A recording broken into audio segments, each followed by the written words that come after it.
Hello again. I'm sorry to bring you back in the heavy story of capitalism, but it's also, I think, I can round it up also this evening and go more specific into discussion about art again in this relationship of the post-political state. So again, small rehearsal. We are talking now about the first shifts, starting from the 70s until now. It's the political shift. The other one is in labor, and the last one is in art. This is the political shift, which is very much related to interpretation of capitalism. I mentioned already that capitalism can be interpreted in two ways, like Marx did, or like Max Weber did, as a spirit, as a cultural thing is the last interpretation, while the first interpretation of Marx is much more political, economical interpretation of capitalism. Yeah, sorry. 네, 오늘 긴 하루의 끝에 다시 이 수업을 들어와 주셔서 감사하다고 말씀하셨고요. 간단하게 복습을 하자면 오전 수업에서는 활발한 세계의 세 가지의 변화 중에서 정치적인 변화, 포스트 폴리틱스, 포스트 정치로의 변화, 70년대부터 일어났던 그런 변화의 환경에 대해서 좀 살펴보았습니다.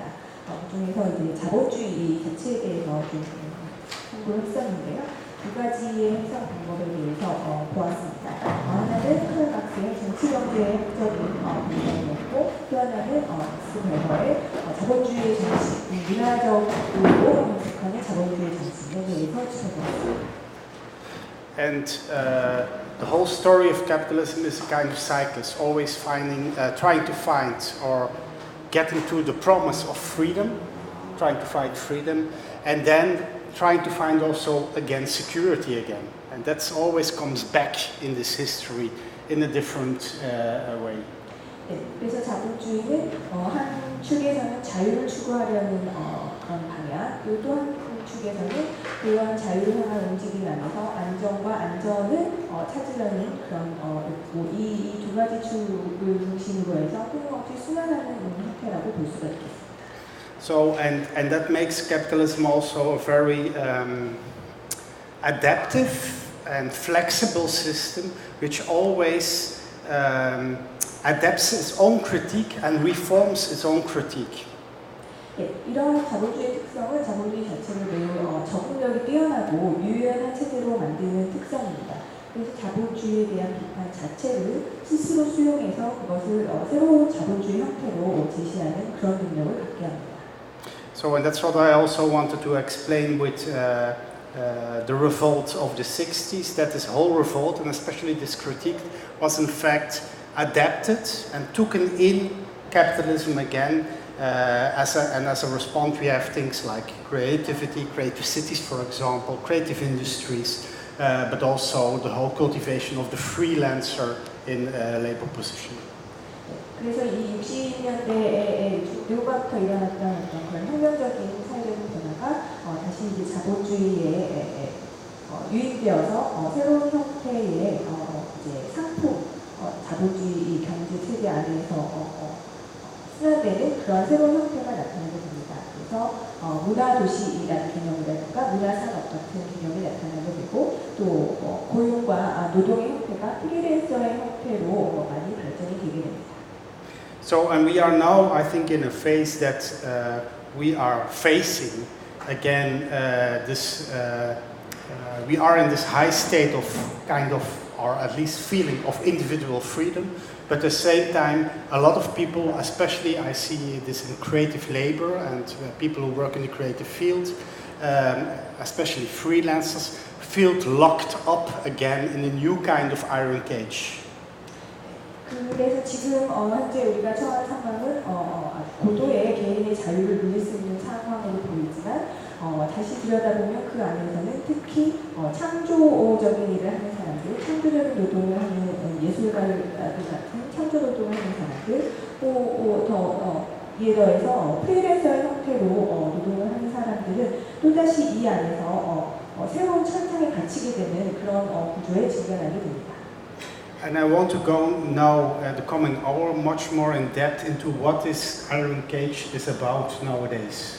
그래서 이 철창이라는 것이 지금 이 시대에 어떤 것인가 좀 더 깊이 들어가보자. And I will do this by exploring, first of all, the theory of this guy. It's Paulo Virno. And Paulo Virno has written in, I think it was 1996 or 1995, the book Homo Sacer. And Homo Sacer was very provocative. It's an Italian philosopher. It's a very provocative book in which he says that the matrix of the contemporary society is in fact a camp. And he really means a Nazi camp. Paulo Virno. Sorry, Giorgio Agamben. Sorry, I made a mistake. Giorgio Agamben. This is Giorgio Agamben. 그 내용을 이야기하기 위해서 하나의 이론을 좀 가지고 오려고 하는데요. 그 이론은 조르조 아감벤이라는 철학자가 95년에 썼던 아주 중요한 책이죠. 호모 사케르라는 책에서 언급되고 있는 그런 이론들을 좀 얘기해 볼까 합니다. 이 호모 사케르라는 책에서 현대의 사회를 그 나치의 수용소와 같은 그런 캠프에 비유하면서 이론이 전개되고 있습니다. So it's a kind of very blunt statement of Agamben, but he really means that we are more and more living in the conditions of a camp, in general in society. 네. And that's his iron cage. 이제 다소 거친 그런 표현이라고 할 수도 있겠습니다만 아가벤이 보기에 현대 사회의 삶은 그 어느 때보다 점점 더 그 수용소의 조건과 유사한 형태의 삶의 조건들이 나타나고 있다고 보고 있습니다. And you could imagine he was criticized enormously, especially by Jewish intellectuals in that time when he has written this book. But I think there are some, how do you call it, traces of truth in this book, and which really you can really recognize what he's meaning by a camp condition. 네, 당시 이 책이 나왔을 때 조르조 아감벤은 그 유대인 그 학자들로부터 이제 많은 비판을 받았습니다. 현대 사회를 나치의 수용소에 비유를 했기 때문이죠. 그러나 본인이 보기에는 이 책 안에 현대 사회를 진단할 수 있는 울림을 갖고 있는 그런 흔적들이 있다고 보고 있습니다. So it is interesting to see what he defines as the characteristics of a camp and a camp condition, and how this related to our daily life nowadays. And one first characteristic he mentions is that the separation of private and public life disappears in the camp. 네, 그래서 이제 이 저술에서 그가 어떻게 수용소와 같은 삶의 조건을 정의했는가를 하나씩 살펴볼 텐데요. 그 첫 번째 것이 바로 사적인 생활과 공적인 생활의 경계, 구분이 사라진다는 것입니다. In fact, in a camp you don't have a private life. 네, 수용소에서는 사실상 사적인 생활이라는 것은 있을 수가 없죠. You're always, everybody can always look at you, especially the camp leaders or the guards, etc. 네, 수용소에서는 언제나 누군가 당신을 지켜보고 있기 마련입니다. So that's one first thing which we see also more and more, I think, in contemporary society. I will come later to this with examples of Facebook, how we use the internet. But it's very interesting that in effect, in an almost conscious way, we explore ourselves to the public. We make our private life more and more public in a volunteerous way. 네, 그래서 이러한 그 사적 생활과 공적 생활 부분이 지금 현재 동시대에 일어나서는 더욱 그 강력해지고 있는데요. 페이스북 같은 SNS를 통해서 나중에는 조금 더 말씀드리겠지만 요즘에는 우리 스스로가 우리 자신의 삶을 공적인 것으로 자발적으로 공적인 것으로 만들어서 누군가 지켜보게 하는 그런 현상이 나타나는 것입니다. But also in our professional lives, for example, we see, and I come to this later when I talk about post-Fordism, we see that you really have to explore also your private life in public to get a job. 그래서 이 나중에 이제 포스트 포교주의를 설명할 때 다시 말씀을 드리겠습니다만 이제 이와 같은 삶의 조건에서는 우리의 그 사적인 그런 생활의 영역을 스스로 탐구하고 지켜보고 관찰하는 일이 중요해지게 됩니다. So at least we can say maybe we don't live in a camp, but we see this characteristic which is more and more frequent everywhere. 네, 당연히 우리가 이제 수용소 안에서 살고 있는 것은 아니지만 수용소와 같은 삶의 조건에서 살고 있다고 말할 수 있는 이유가 여기에 있습니다. And the second thing we also see is that there is a shift in society of humans from what we call citizens to what, for example, Zygmunt Bauman calls denizens, people who are not recognized anymore as a citizen. And of course, Agamben used the evident example of the refugee nowadays. 네, 두 번째 그 수용소와 같은 삶의 조건의 두 번째 특성은 이제 그 사회를 구성하는 사람들이 시민으로서 인식되기보다는 데니즌이라는 용어로 표현을 할 수가 있겠는데요. 더 이상 시민으로서는 인식되지 않는 사람들이 함께 이루는 사회가 된 것입니다. 그래서 아gamben은 이 데니즌의 예로 난민을 들었습니다. So, and he explains this also by refugees by mentioning that he calls it, they have a naked life. And what he means by that, their life becomes really bios or zoe, that means that they have no papers which defends them, no rights which defend them, and they are in a kind of, in that sense, in a kind of camp condition, which is in fact the state of exception. 네, 그래서 이들 난민의 삶을 들여다보면 이 데니즌의 삶을 들여다보면 이들의 삶은 노출된 삶, 무방비의 삶이라고 표현할 수가 있겠습니다. 이들은 더 이상 사회로부터 어떤 보장이나 안전을 확보받을 수 있는 어떤 문서로 된 그런 신분증으로 자신을 인식시킬 수 없는 상태에 있는 사람들입니다. So, and this state of exception is typical for a camp condition. Camps are only raised in a state of exception, for example, a war situation. 네, 그래서 이러한 예외적인 상태, 시민이 아닌 예외적인 상태는 특히 전쟁이 일어났을 때와 같은 그런 특별한 경우에 발생하게 됩니다. And I need to remember that he has written this in 1995. It was before the VTC attacks, etc.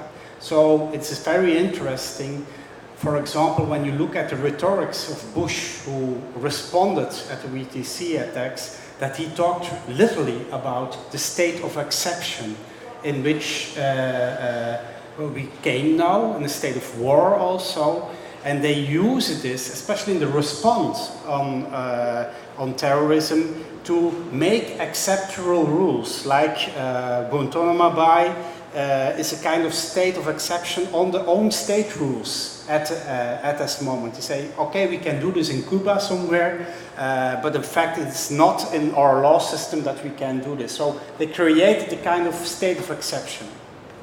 네, 이 아감벤이 이 호모사케르라는 책을 쓴 것이 1995년인데요.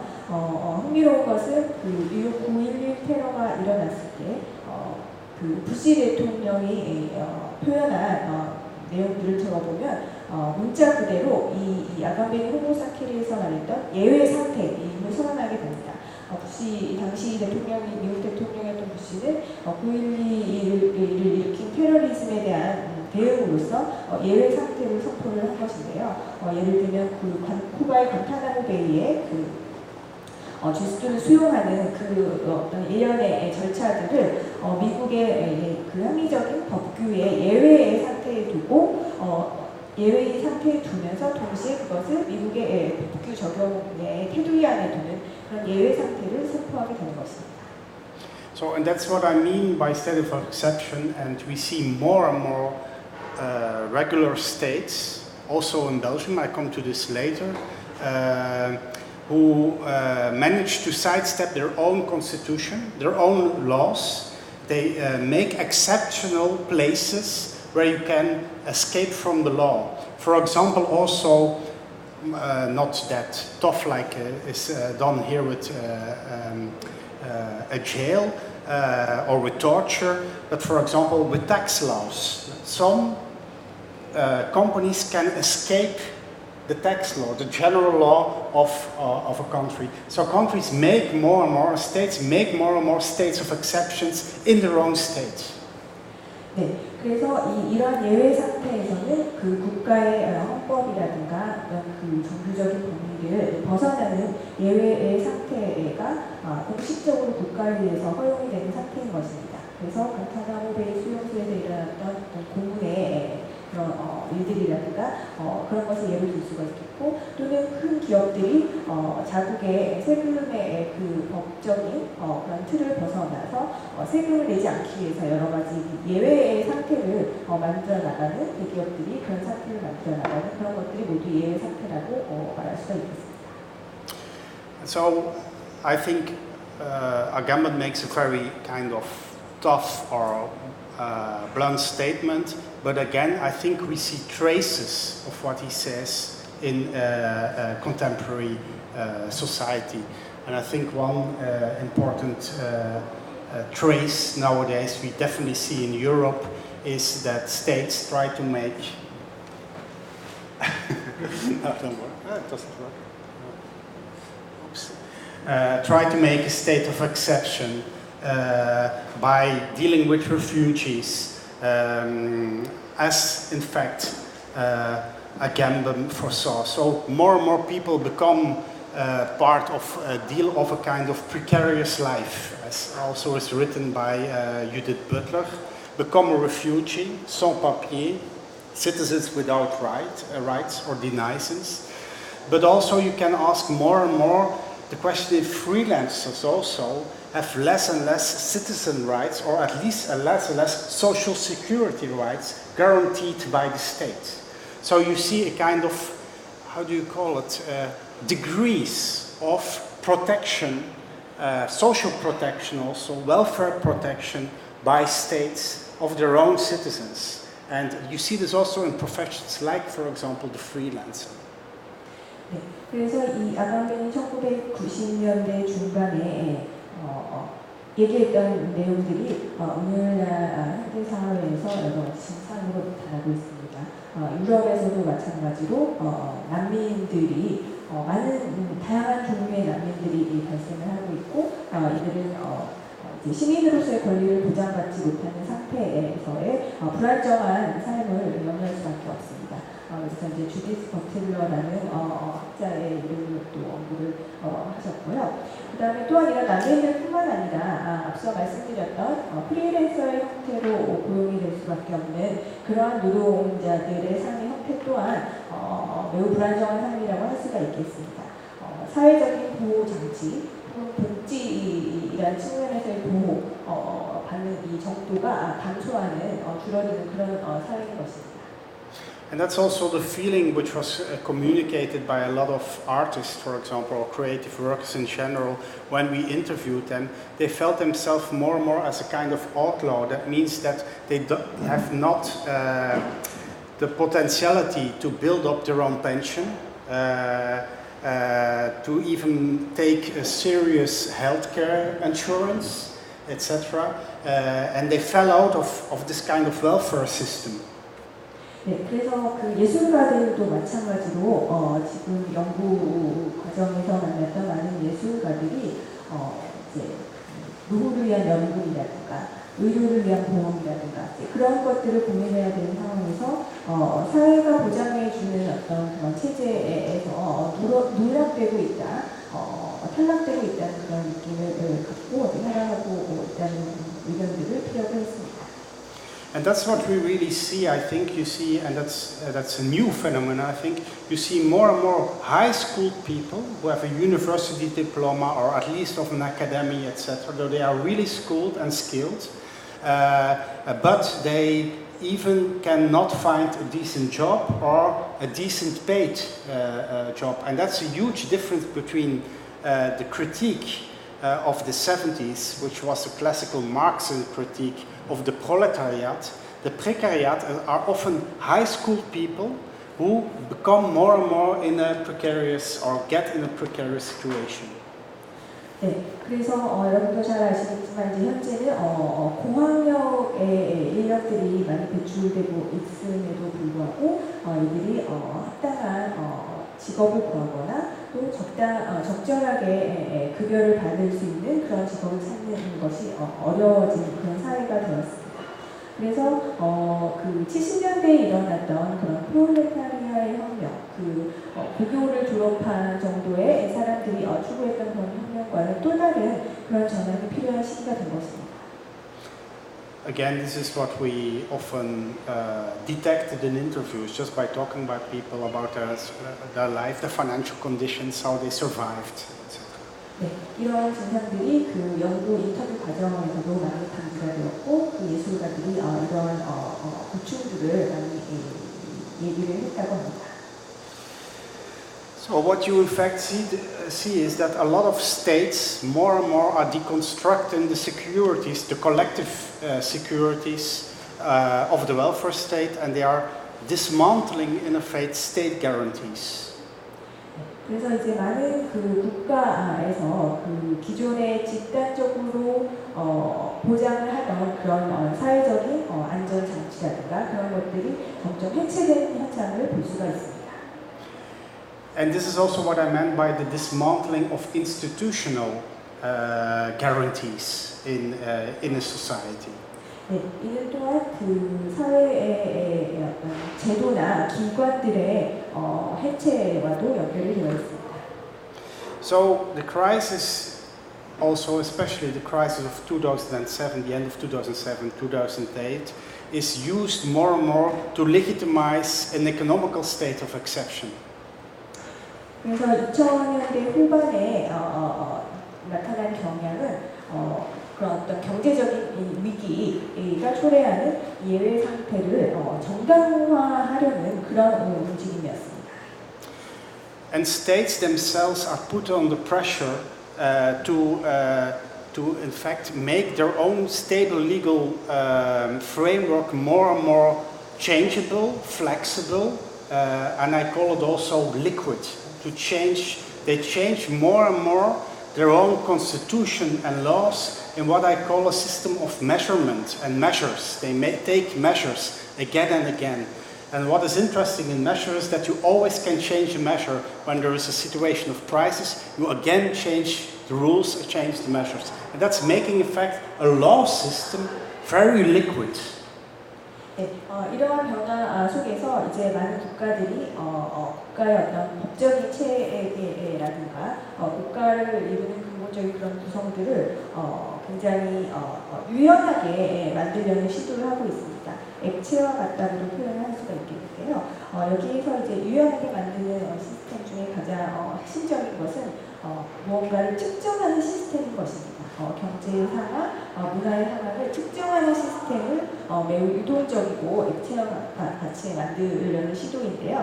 이것은 유연하고 액체와 같다는 것은 그 척도가 얼마든지 언제든지 바뀔 수 있음을 의미합니다. For example, in Europe was in the crisis came Greece very much under pressure to put in their own constitution, the constitutional laws, the rule that they will change the constitution and that they will change the government way of governing when there stays a disbalance in the bookkeeping of the country. 그래서 예를 들면 유럽의 어떤 경제 위기에 한가운데 있는 그리스의 예를 들 수가 있을 것입니다. 그리스는 어떤 초래한 경제 문제를 해결하기 위해서 헌법 자체를 바꾸려는 시도를 하였고 이것은 이 헌법을 바꾸로써 그리스 정부의 통치하는 방식을 바꾸려고 하는 시도였습니다. 여기에서의 통치하는 방식이라는 하나는 국가 전체를 일종의 하나의 큰 회계 장부로서 보고 기존의 그 회계 장부에서 맞지가 않았던 수지를 다시 맞춰보려는 그런 시도라고 할 수가 있겠습니다. That means that, for example, in the case of Greece, that they have to change again and again the laws when they have financial problems. 그래서 그리스의 경우에는 이런 경제적인 문제가 닥치면서 이 해결이 안 될 때마다 법률 체제를 계속해서 끊임없이 바꿔나가면서 이를 해결하려고 했던 것입니다. And that's what I mean that in this new system, in the third spirit of capitalism, security is disappearing because, of course, laws and especially constitutions guaranteed in the past security. 그래서 이 자본주의의 세 번째 정치인의 환경 하에서는 그 사회적인 안전과 안정이 감소되고 이는 지금까지 말씀드린 것처럼 그 법률 체제, 헌법과 같은 국가의 통치 자체가 변화했기 때문입니다. So now we come in a condition that we say, oh, they make now this law, but tomorrow it can be another law, which can change always, so you don't have feel security anymore. 네, 이러한 상황에서는 오늘 바뀐 법이 내일 또 바뀔 수 있는 그런 상황이기 때문에 이 안에서는 더 이상 안전과 안정을 보장받을 수 없게 되는 것입니다. So, and that's the system what I call repressive liberalism, but it is very much related to, and I put it here as a remember to this, what I mean with this metaphor of liquidity and flexibility, that even laws, constitutions become changeable. And we are in a situation of what I call always change management. You always need to be aware that the rule, what was today the rule, is maybe not the rule tomorrow anymore. 네, 그래서 이 지금까지 말씀드렸던 것이 이 제가 억압적인 자유주의라고 표현한 그런 철학이 되겠고요. 이는 그 말씀드렸던 액체성 그리고 유동성이라고 표현을 할 수가 있겠습니다. 이러한 상황에서는 사회적인 변화를 관리하는 것이 가장 급선무가 되겠고 말씀드린 것처럼 오늘의 규칙이 내일도 바뀔 수 있고 이러한 변화들을 관리하고 경영하는 일이 무엇보다 중요해진 것입니다. So when we're talking nowadays a lot of, for example, neoliberalism, I think it is not neoliberalism at all. Neoliberalism means literally new freedom. It's not about new freedom. It is a kind of regression of freedom what we see nowadays, and that's why I call it repressive liberalism. 네, 그래서 소위 지금 말하는 신자유주의라는 것은 그 뜻대로 하는 새로운 자유라는 뜻이 되는데 지금까지 분석한 이 내용을 보자면 새로운 자유가 주어지는 것이 아니라 오히려 억압적인 환경이 구현이 되고 있는 것입니다. 그래서 이 신자유주의가 아니라 억압적인 자유주의라고 표현을 하고 싶은 것입니다.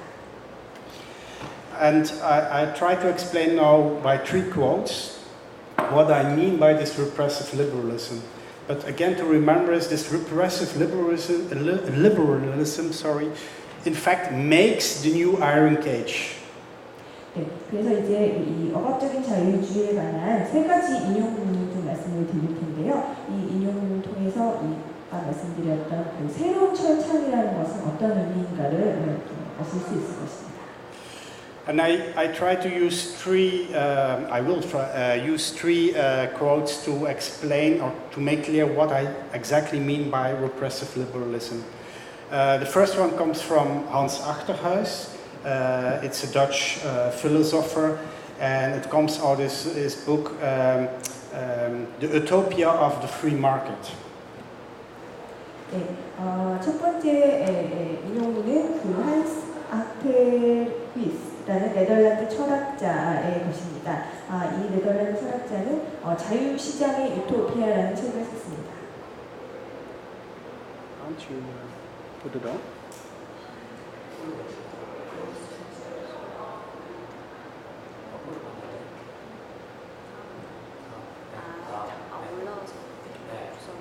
Thank you. Then you can follow better in Korean. So the first quote goes like this: while governments cut back everywhere and relegate tasks to the market, the supervisors who must guard the freedom of that market grow and grow and grow. See, here is a very strange contradiction. At one side, or a paradox, call it a paradox. At one side, we see that governments say, oh, the markets can take over, privatize things. And at the same time, we see that the control on this so-called free market is growing and growing and growing. 네, 이 첫 번째 인용문을 슬라이드에서 읽어보시면 될 텐데요. 이 안에는 아주 큰 모순과 역설이 존재하고 있습니다. 한편에서는 시장의 모든 부분을 민영화하려는 시도가 일어나면서 동시에 한편에서는 그것을 통제하고 관리하려는 그런 영역이 또 증가한다는 그러한 모습입니다. And Achterhuis uses himself studies or research of economists who make, for example, an analysis of the the healthcare system in the Netherlands. 네, 이 아테우스라는 철학자는 그 경제학자들이 의료 분야에서 수행한 연구의 결과를 토대로 이 이론을 전개를 했는데요. I just try to, I use this example just to make you clear what it is about, this kind of very paradoxical situation of repressive liberalism. 그래서 이 예를 말씀드리는 것은 이 억압적인 자유주의 어떤 역설적인 모순적인 상황을 보다 좀 분명하게 설명드리기 위함입니다. The study of the economist which Achterhuis refers to goes like this. He says in 2006 there was voted a new law in the Netherlands for healthcare.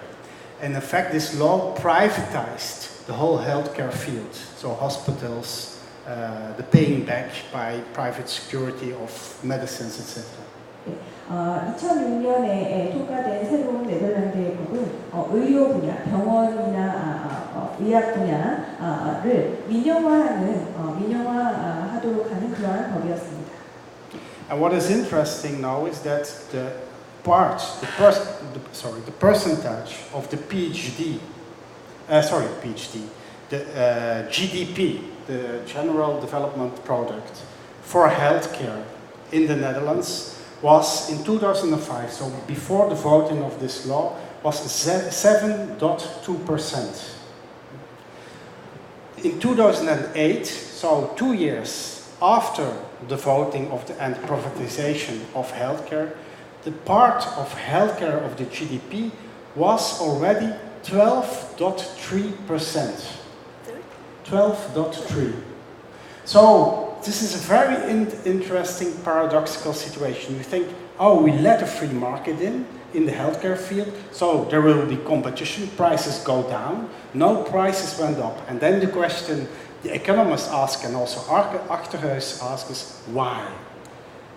그 2006년에 의료보험 통과시킨 투표가 있기 전 2005년에는 GDP에서 그 의료비에 지출되는 비율이 7.2%에 불과했습니다. 그런데 이 의료 민영화법이 통과되고 후 2년 후인 2008년에 다시 이 비율 조사를 했더니 다시 12.3%로 껑충 뛰어올랐던 것입니다. 그래서 이제 이 안에서 이 모순적인 현상이 일어난 것이죠. 이 의료 분야를 자유시장 경제에 맡기게 되면 경쟁이 일어나기 때문에 가격이 떨어질 것이죠. 그렇게 되면 그 지출되는 비용이 줄어들어야 되는데 오히려 올라가게 되는 그런 현상이 나타난 것입니다. 그래서 이 철학자는 이거에 대한 이제 의문을 가지고 질문을 던졌던 것이죠. And the answer on this why question is that when you privatize such a thing like healthcare, of course you have to control this free market enormously. Now that is something what they did also in the past. There was central state control on healthcare. But what did they do in the Netherlands? They privatized also the control. So private companies were in charge and they compete to control the whole healthcare system. And of course when you give it to private companies, they compete to control as the best. Holier than the Pope, as we say in the Catholic tradition. 네, 그래서 이 이유가 무엇인지를 좀 조사를 해봤더니 과거에도 당연히 이 컨트롤하려는, 통제하려는 그런 시도라든가 활동이 당연히 있었습니다. 그러나 과거에는 이것이 중앙집권적으로 민영화 이전에는 중앙집권적으로 정부가 통제했다고 한다면 이제 이 네덜란드에서 2006년에 의료법 통과 이후에 벌어졌던 것들은 이 자유시장 경제에 맡겨진 의료 분야를 통제하고 제어하는 그 컨트롤 자체를 그것 또한 민영화를 시켰던 것입니다. 그래서 이 컨트롤하고 통제하고 제어하려는 이런 활동이 또한 그 경쟁의 대상이 되면서 가장 베스트의 그 컨트롤 방법을 찾기 위한 경쟁이 일어나게 되었던 것입니다. And so those private companies who are in charge to control compete with each other to control as the best and follow the rules as rigid as possible. And this makes a very rigid system of it. So at one side you see the very paradoxical movement that states say, okay, give it to the free market, make it free at the other side.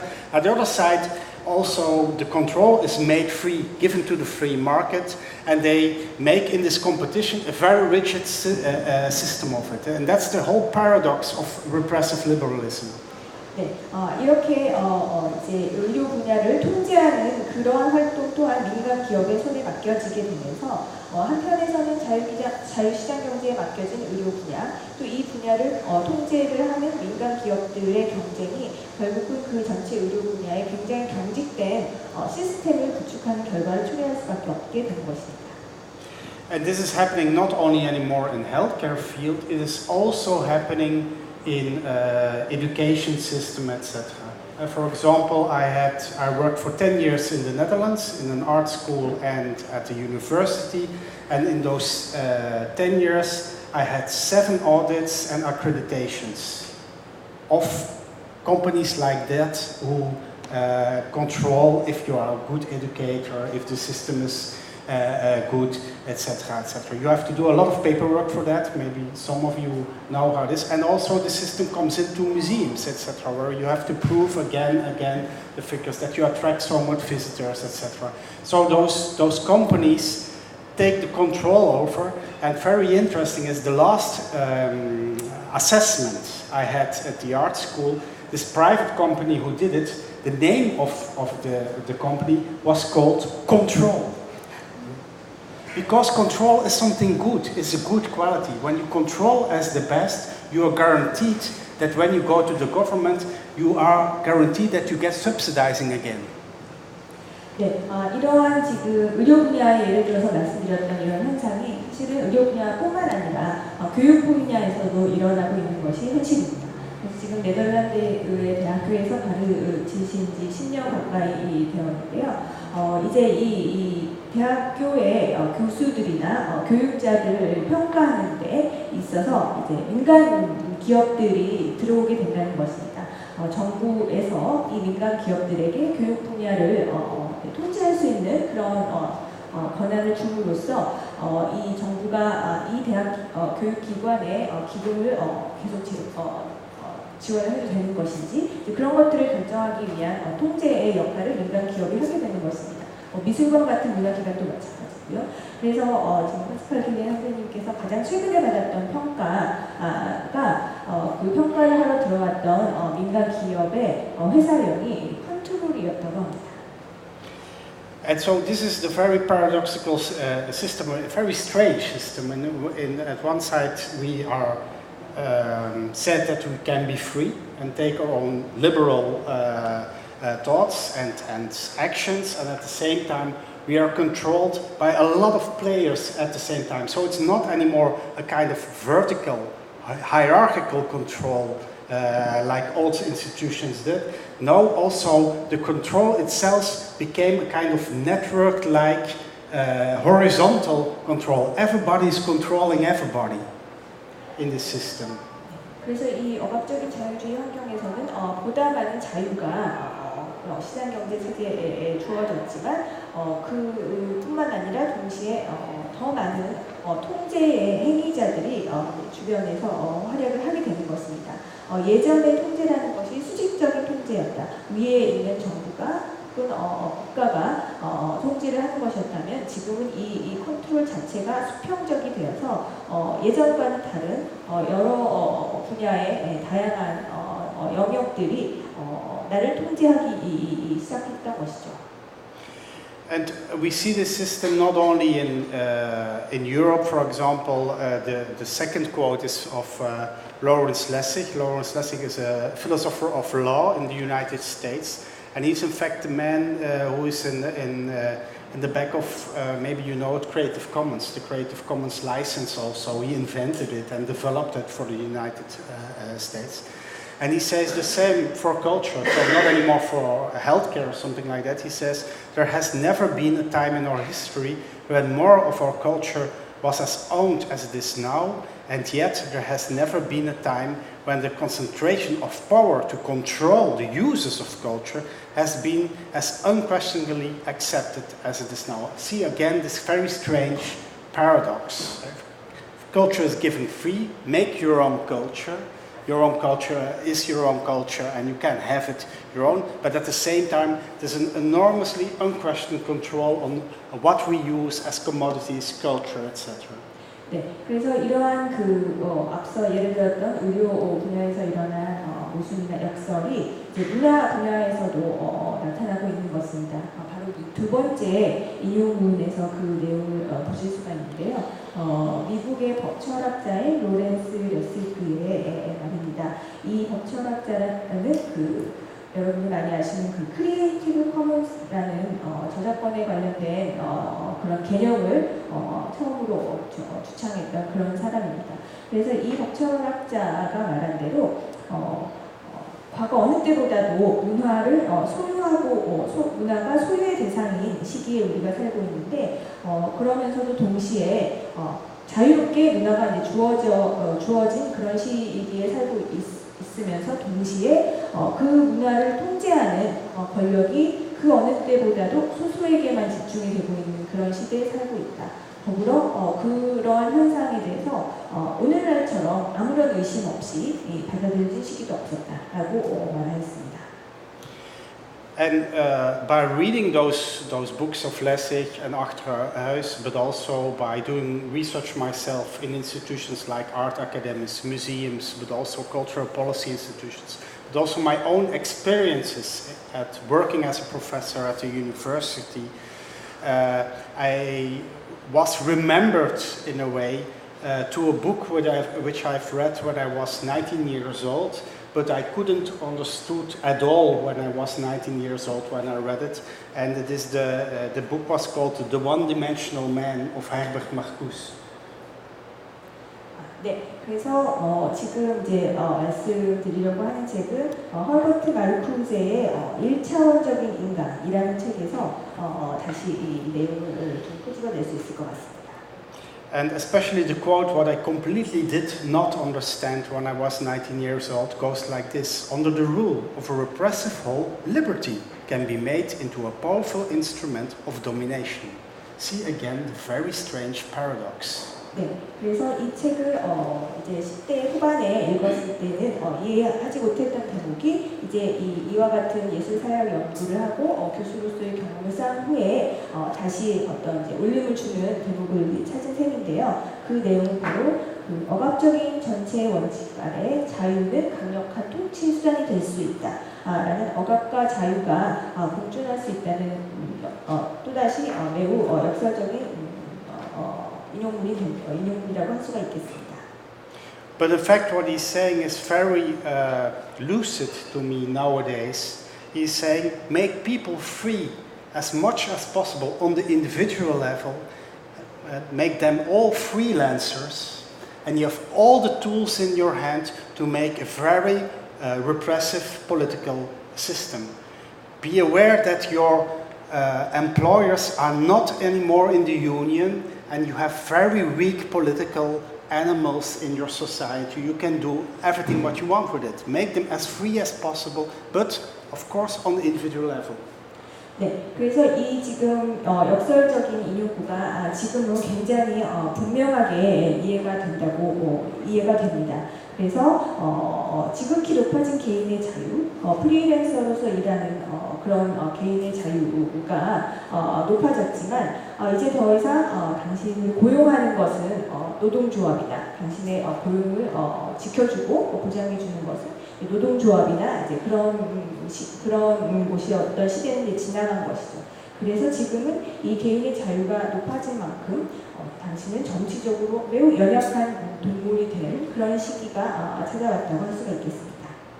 And related again to my own research field, artists and also creative workers like architects, designers, fashion makers, etc. Are most of the time not in a union. They are freelancers most of the time, and so they are also very weak political subjects in such a system, and they have the feeling this also that they cannot do anything about their own situation. 네, 그래서 이 연구 과정에서 만났던 그 어떤 창조적인 분야에서 일하는 예술가들, 건축가라든가 패션이라든가 디자인 부분에 일하고 있는 사람들이 한결같이 말하는 것이 이들은 대체로 이제 프리랜서로 활동을 하고 있기 때문에 어떤 조합이나 단체로부터 보장받을 수 있는 그런 것들이 사라진 상태에서 살아가게 됩니다. 그래서 본인들의 상황을 개선하기 위해서 어떠한 일도 할 수 없게 되어버린, 정치적으로 어떤 일을 하기가 어렵게 되어버린 그런 연약한 존재가 되었다는 그런 느낌을 갖고 살아갔다고 합니다. And even the word, I recognize it in interviews often, in the cultural field and the creative field in general, the word union is a bad thing. It has a bad taste. You are not in a union when you're a creative worker or an artist, etc. So that's a kind of general attitude also. They have a kind of, how do you call it, a kind of moral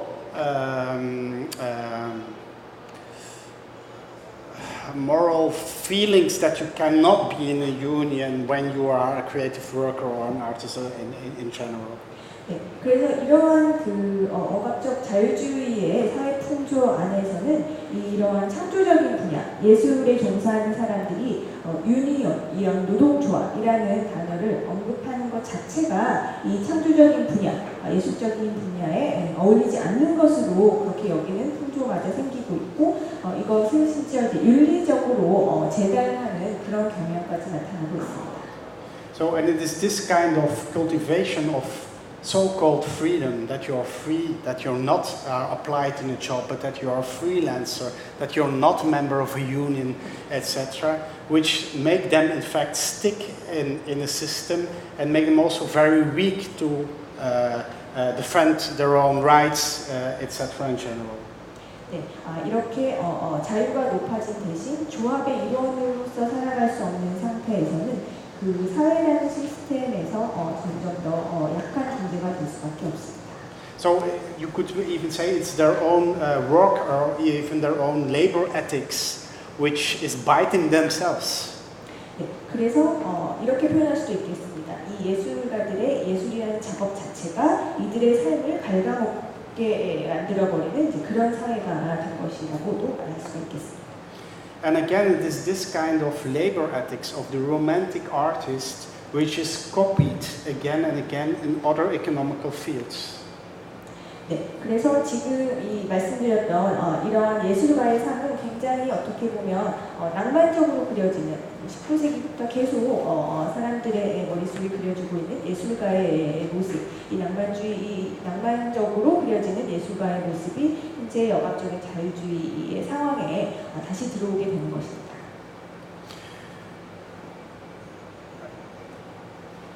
Maybe it's time for a break. I want to go into the effects of this companization. Don't you think? Yeah, it's okay. So that we have 15 minutes. And then I want to go into the effects of this kind of what Agam calls, and it's a bad English word, campization. But I mean by that the society becomes more and more a camp-like way of organizing how we work, and which has to do especially with this iron cage or new iron cage.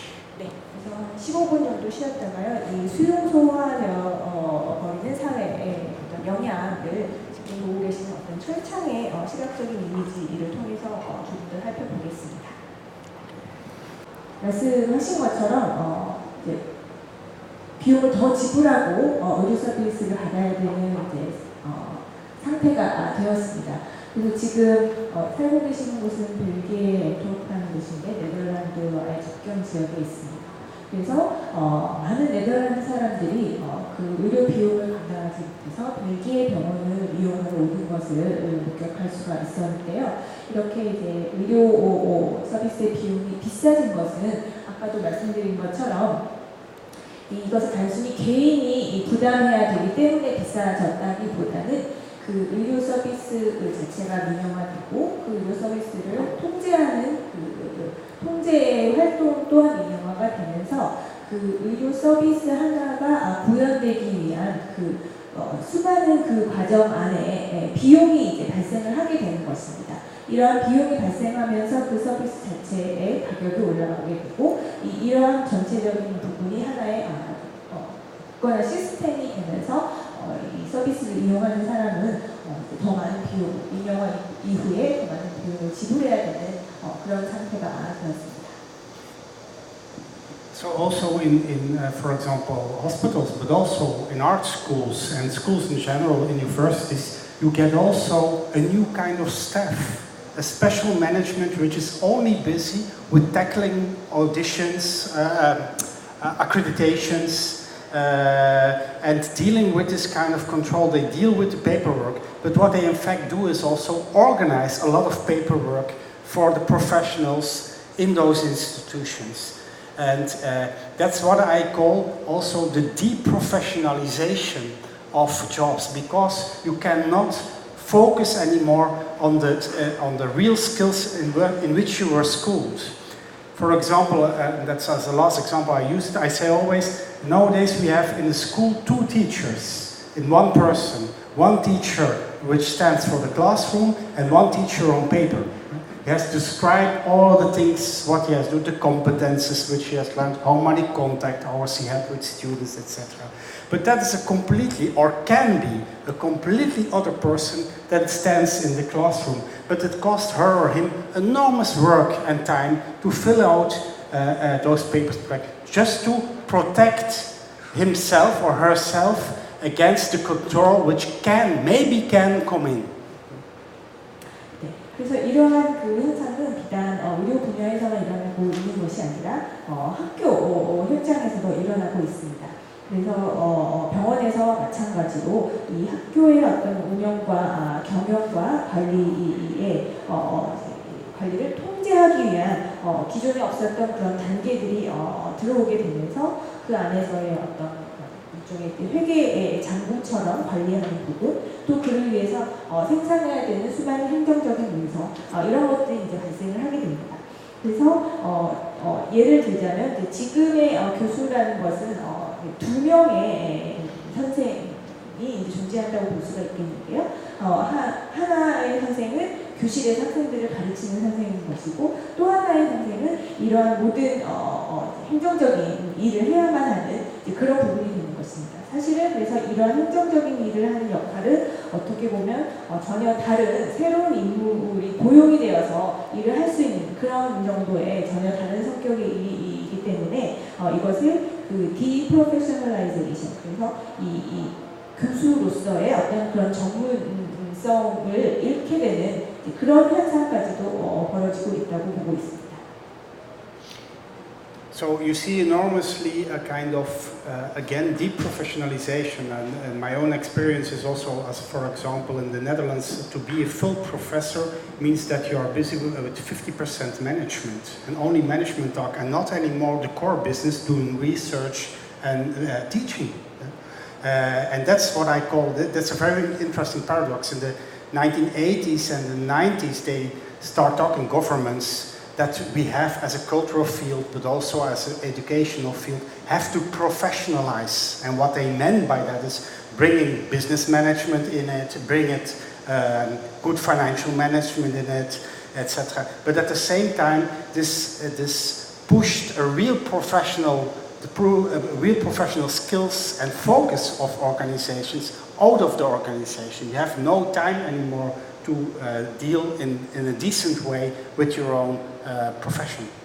네, 그래서 지금 네덜란드에서 교수의 어떤 그 역할 중에 절반 가까이가 이런 경영과 행정과 관련된 부분이 되어 버렸습니다. 그래서 흥미롭게도 1980년대, 90년대에 문화 분야, 교육 분야에서 professionalization, 그래서 이 교육기관을 전문적으로 경영하자라는 그런 움직임이 있었습니다. 대학 기관으로서 경영하기 위해서 비즈니스 전문가, 회계 전문가들을 불러와서 전문적으로 경영을 하자, 그런 움직임이 있었는데, 지금 초래된 지금의 상황은 교수들이 그 역할을 하게 됨으로써 교수 본연의 직업, 그 일을 아무래도 조금 그 비중이 줄어들 수밖에 없는 그런 상황이 되고 말 것입니다. And maybe last thing, what is always also is mixed up when we think by letting work more the free market and privatize things, that it will also decrease the bureaucracy. In fact, the opposite is often true. Think, for example, at your own situation when you want to talk with your telephone operator. How much bureaucracy you have to, how much you have to hang on the phone to get there. That's a very large bureaucratic system organized by private companies. So privatization does not mean deregulation and de-bureaucratization. Definitely not. 그래서 많은 사람들이 착각을 하는 것이 민영화를 이룸으로써 기존의 어떤 관료 체제가 가지고 있는 경직성에서 벗어날 수 있다고 보지만 사실은 이 민영화를 통해서 벌어지는 일들이 보다 더 거대한 관료 시스템으로서 구축되는 것입니다. 그래서 민영화는 관료 시스템이 아니다라고 말할 수는 없는 것입니다. But the huge difference is what I always mentioned is that in the private system, bureaucratization is decentralized. It's made everywhere by every private company and in a competition with each other. 네, 그 차이라 함은 민영화가 된 상황에서의 관료 체제라는 것은 기존의 관료 체제가 중앙 집권적이었다면 민영화된 상황에서의 관료 체제는 분산되어 있는 관료 체제라고 말할 수 있을 것입니다. So this means also that governments lose the control of the process of bureaucratization. So they can't even say anymore, we want to de-bureaucratize our own bureaucracy, because they don't have it in their own hands anymore. 네, 그래서 이제 정부는 이런 관료 체제의 프로세스를 컨트롤할 수 있는 권한을 잃은 것입니다. So, and that's maybe one of the main effects of what I call campization. That we are more and more in this kind of, getting in this kind of iron cage, which is in fact a new kind of bureaucracy, or what we call nowadays also with a more fancy word, new management. It's real new management which organizes this. 네, 이것이 바로 앞서 말씀드렸던 수용소화된 현상의 결과라고 볼 수가 있겠습니다. 수용소화된 사회에서는 새로운 관료 체제가 등장을 하는 것이고 보다 좀 팬시한 단어로 표현을 하자면 뉴 매니지먼트, 신경영이라고 최근에 표현되고 있는 그런 현상입니다. So what the effects are of compensation, and this is just to resume, is that there are less collective laws or less collective guarantees by state, welfare state in general. So you see kind of deconstruction of citizen rights, laws in general on the collective level. 네, 그래서 이런 수용소화가 초래한 것은 그 국가가 보장해주던 것 그리고 집단적으로 작용했던 규율이 줄어든 것입니다. 그래서 시민의 법으로서 보장되던 시민의 권리의 어떻게 해체되었다고 말할 수 있을 것입니다. And that means also that citizens become more and more what we call denizants, that are people who are denied by their own governments or denied in certain spheres, like healthcare, for example, but also again in education. And they become more and more what I call, or have a feeling, and even cultivate a feeling of instant bottomlessness. They have no place to stand anymore. I mean literally to stand on a law, to stand on a ground which gives you a kind of stability. 네, 이러한 상황에서는 기존의 시티즌으로서의 권리를 거부당하는 디나이되는 그 데미즌의 삶이 늘어나게 되는 것입니다. 이 데미즌의 삶이라는 것은 그들이 발을 딛고 서 있을 바닥이 사라져버린 상태, 그 상태를 버튼리스라고 표현을 하셨는데요. 그런 사회의 바닥이 사라져버린 그런 불안정한 상태를 의미합니다. So, and when governments not can guarantee anymore laws for long term, but also companies cannot guarantee, or institutions cannot guarantee you a job for life, for example, you have less and less security to stand on. 네, 그래서 이제 국가뿐만 아니라 기업들도 어떤 장기적인 보장을 해주지 않는 그런 사회가 된 것입니다. 기업 또한 평생 고용이라든가 그런 장기적 형태의 어떤 안전장치의 제시를 하지 않게 된 것입니다. And that gives individuals, people like you and me, always the feeling that we have to be connected, that you have to be connected to have this security, always being in relationship with possible other people who give you an assignment for a job or help you to work in a project, etc. So there is a kind of, let's say, an obsession to be connected again and again, and it costs you enormous energy and time to be connected. 네, 이러한 상황이다 보니까 개인적인 단계에서 각 개별적인 개인들은 무언가에 연결되고자 하는 욕망이 매우 커지게 됩니다. 거의 이 집착에 가까운 정도의 연결을 추구하는 그런 형태들이 나타나게 되는 것이죠.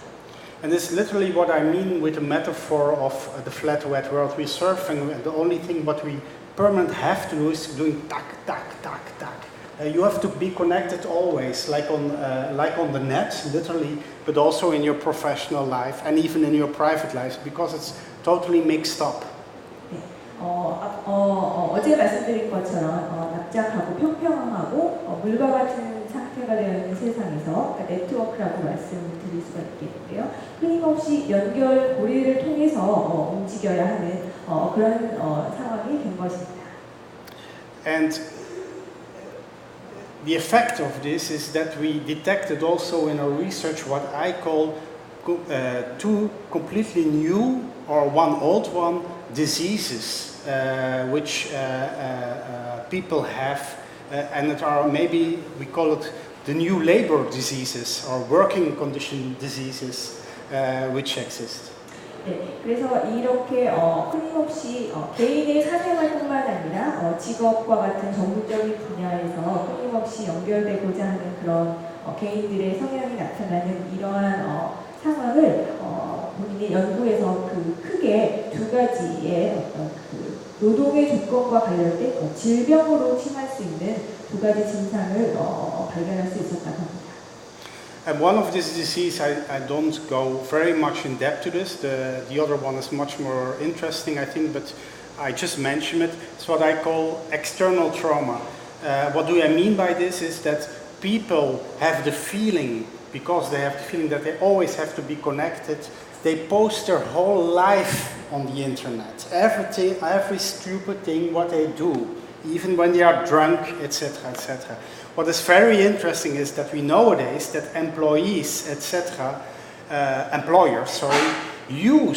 they Google and they look at Facebook, at your pages, etc., at everything what you do before they have a talk and invite you for a vacation. So everything, your whole private portfolio becomes also your public and your professional portfolio.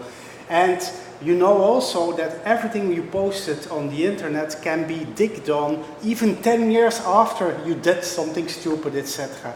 And this is why I call it external trauma. You can get traumatized by what your second digital life, even when it happened 10 years ago. It can be digged up again and again and again. So, and this is a kind of new disease which comes in with this whole feeling that we always have to be connected on the web, being visible, being there. 네, 이렇게 끊임없이 연결되고자 하는 욕망이 초래하는 두 가지 질병 중에 먼저 간단히 언급할 것은 외면적인 트라우마라고 부를 수 있는 것입니다.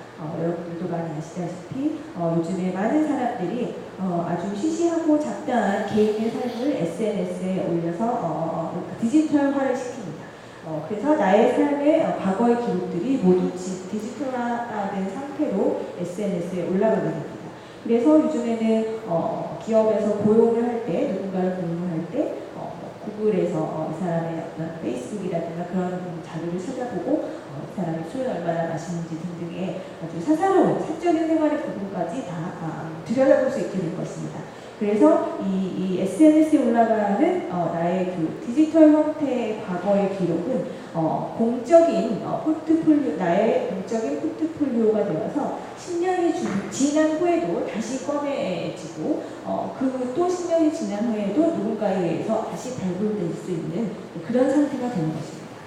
And another disease I call hysteria or global hysteria, and I try to explain this with an anecdote of somebody who, an actress who mentioned this in an interview, and it is really, it's a very good example of how people in professional life operate nowadays. And the story goes like this.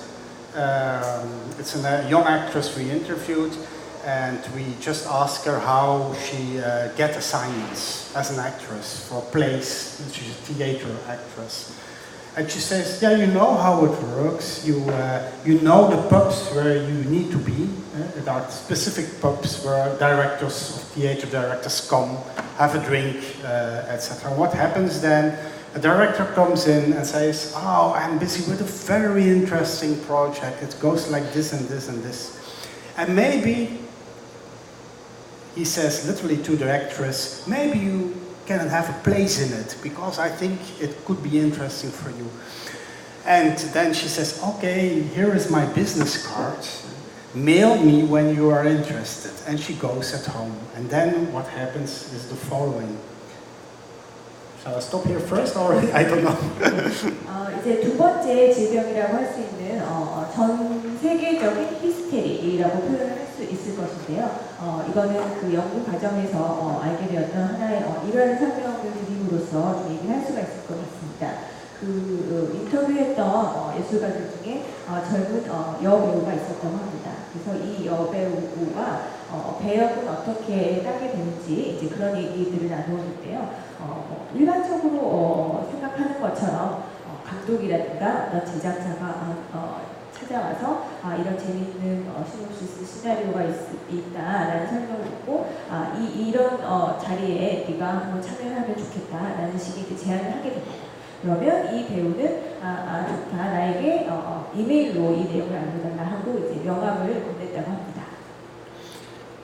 And then after a day she opens her mailbox and she hopes, of course, of mail of this director, but she didn't get one. But she thinks, okay, it's only the first day. The next day she opens her mailbox again and she had another mail of the director. The third day she starts getting helpless and she says, oh my God, he didn't respond. And then the questioning starts. It's very interesting. And what kind of questions people say? First question is, did I misunderstood him?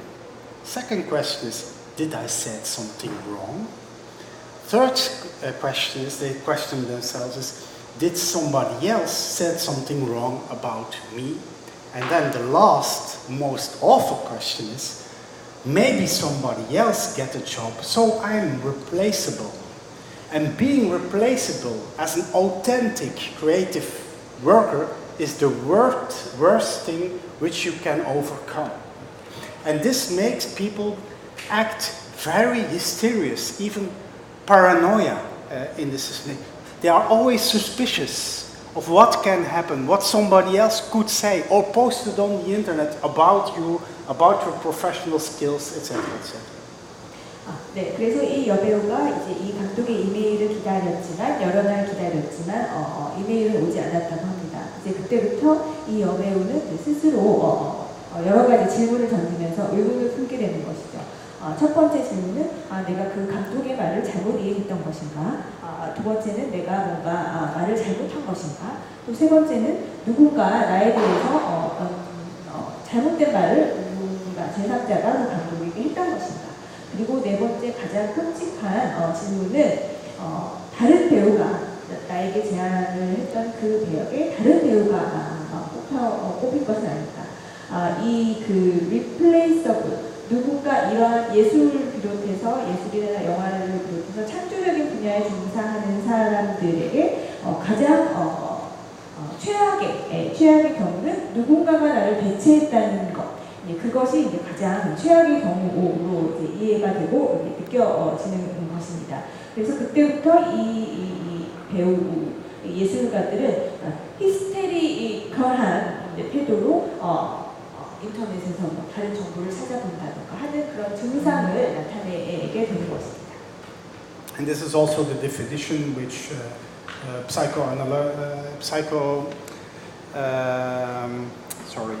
said it wrong. Psychology gives to hysteria. Hysteria means the feeling, like Freud or Slavoj Zizek stresses. Hysteria is the origin of hysteria is really the feeling that you are in fact an object which is replaceable. Then hysteria starts. 네, 프로이드나 지zek이 얘기했던 그 심리학적인 측면에서도 보자면 이 히스테리아라는 단어의 기원이 대상으로서 대체될 수 있는 대상으로서 인식되는 것으로부터 발생하는 것이 히스테리아의 원래의 뜻이기도 합니다. So that you are not unique. 더 이상 당신이 고유한 존재가 아니라는 그런 말이 되는 것이죠. And what I mean by global hysteria is not only that, for example, this anecdote was on the individual level. You see this also coming back on the level of organizations. For example, I had a lot of meetings at the university where colleagues of mine acted or responded in a hysterious way because, for example, another university had more students this year, or another university has a research grant, a huge research grant, which we get it. What should we do? How can we change the organization? There's this kind of hysterical policy you have also on the level of organizations more and more. Look at Amsterdam, they get more money than we in Groningen. This kind of feeling. It's always also, this is very interesting, in the relation of competition with each other that this hysteria exists. And again, you have this even on the level, not only on the level of organizations, but also on the level of states. When a nation state sees that a big, huge company wants to leave the country to go to another country, they change policy. For example, tax policy. So also on the policy level, you have a kind of hysterical way of dealing with things, hysterical politics coming in more and more. And this is the whole change management in which we are coming. 네, 이러한 그 히스테리의 증상은 개인의 수준에서만 나타나는 것이 아닙니다. 조직이나 기관, 대학교와 같은 그런 기관에서도 발견이 되고 있는데요. 예를 들면 지금 대학 교수로 계시기 때문에 수많은 회의를 하게 됩니다. 그런 회의에서 보면 이런 어떤 히스테리와 같은 증상을 나타내는 사람들을 많이 볼 수가 있습니다. 예를 들어서 대학 간의 경쟁 구도 안에서 다른 대학교가 더 많은 학생을 뽑았다던가 아니면 다른 대학교가 더 많은 연구 기금을 정부로부터 따냈다던가 하는 그런 상황이 이제 회의의 안건이 되게 되면 거의 히스테리컬한 태도로서 그러면 우리는 어떻게 해야 되는 것인가, 저 대학을 이기기 위해서는 어떻게 해야 되는 것인가라는 그러한 이제 증상들을 보여주고 있다는 것입니다. 뿐만 아니라 이런 조직 기관뿐만 아니라 국가의 수준에서도 많은 사람들이 이동하면서 살고 있는 요즘 같은 사회에서 국가의 정책 또한 이러한 변화를 수용할 수 있는, 변화를 관리할 수 있는, 경영할 수 있는 국가의 정책이 끊임없이 변하고 있다는 그런 현상입니다. 예를 들면 국가의 세금 정책이 이러한 환경에 따라서 바뀌고 있다는 점을 볼 수가 있겠습니다. So when you see that also, again, as an example, states in this kind of hysteria politics organize themselves a kind of state of exception again and again. A very good example is in Belgium, Starbucks doesn't pay taxes. The multinationals are tax-free. It's very interesting to see. So they have also no claim anymore on employment, on unions, etc. And this is happening more and more in competition between states to having Starbucks, to having employees, etc. etc. 네, 그래서 이러한 히스테리의 상태에는 국가에도 적용이 되어서 국가 간의 경쟁이 이런 국가의 히스테리컬한 어떤 태도로 인한 정책의 변화, 그로부터 어떤 예외 상태를 두는 그러한 정책들이 많이 생겨나게 됩니다. 그래서 예를 들면 벨기에의 스타벅스 같은 경우에는 세금을 내지 않는다고 합니다. 이 스타벅스가 들어옴으로써 발생하는 고용이라든가 그런 문제를 이 세금을 내지 않게 함으로써 좀 들여오게 하려는 국가의 그런 변화에 반응하는 정책이라고 할 수가 있겠습니다. But I jump now back to the individual level. What is iron cage is about nowadays? I think this iron cage exists as of a matrix, like also Agamben calls it the matrix of contemporary society. And the matrix is made of coordinates. And I think the two coordinates are again organized by time and space. And the coordinate of an individual life nowadays, so the time of an individual life which counts nowadays, is only the life when you are productive. So this means that maybe 20, 30, sometimes 35 years of your life that you have an earning, that you have assignments, etc. This is the only time frame which counts. So you count not when you are expensive as a child, but also when you have to go on pension or when you are ill. You fall out of this system. And that's the time frame which makes our iron cage nowadays. So it's very much on the individual level. Also the space is limited to the space you can possess or where you can travel to. So your whole horizon of possible destinations in your life is determined by the assurance you can take for living in that place at a certain moment. And that are the limits we feel very much on an individual level. 네, 그래서 이 수용소화되는 사회에 행렬이라고 할까요? 모체라고 할까요? 그런 것들을 다시 개인의 수준에서 한번 다시 살펴보려고 합니다.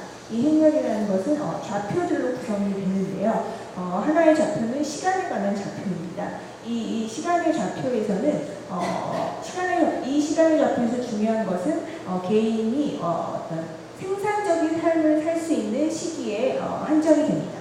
그래서 돈을 벌 수 있는, 돈을 가장 많이 벌 수 있는 20대, 30대 이 시기가 중요한 그 시간의 틀이 되는 것이고 몸이 아파서 생산적이지 못하거나 아직은 어려서 돈을 벌 수 없는 상태이거나 이러한 개인의 삶은 이 시간의 좌표에서는 중요하지 않습니다.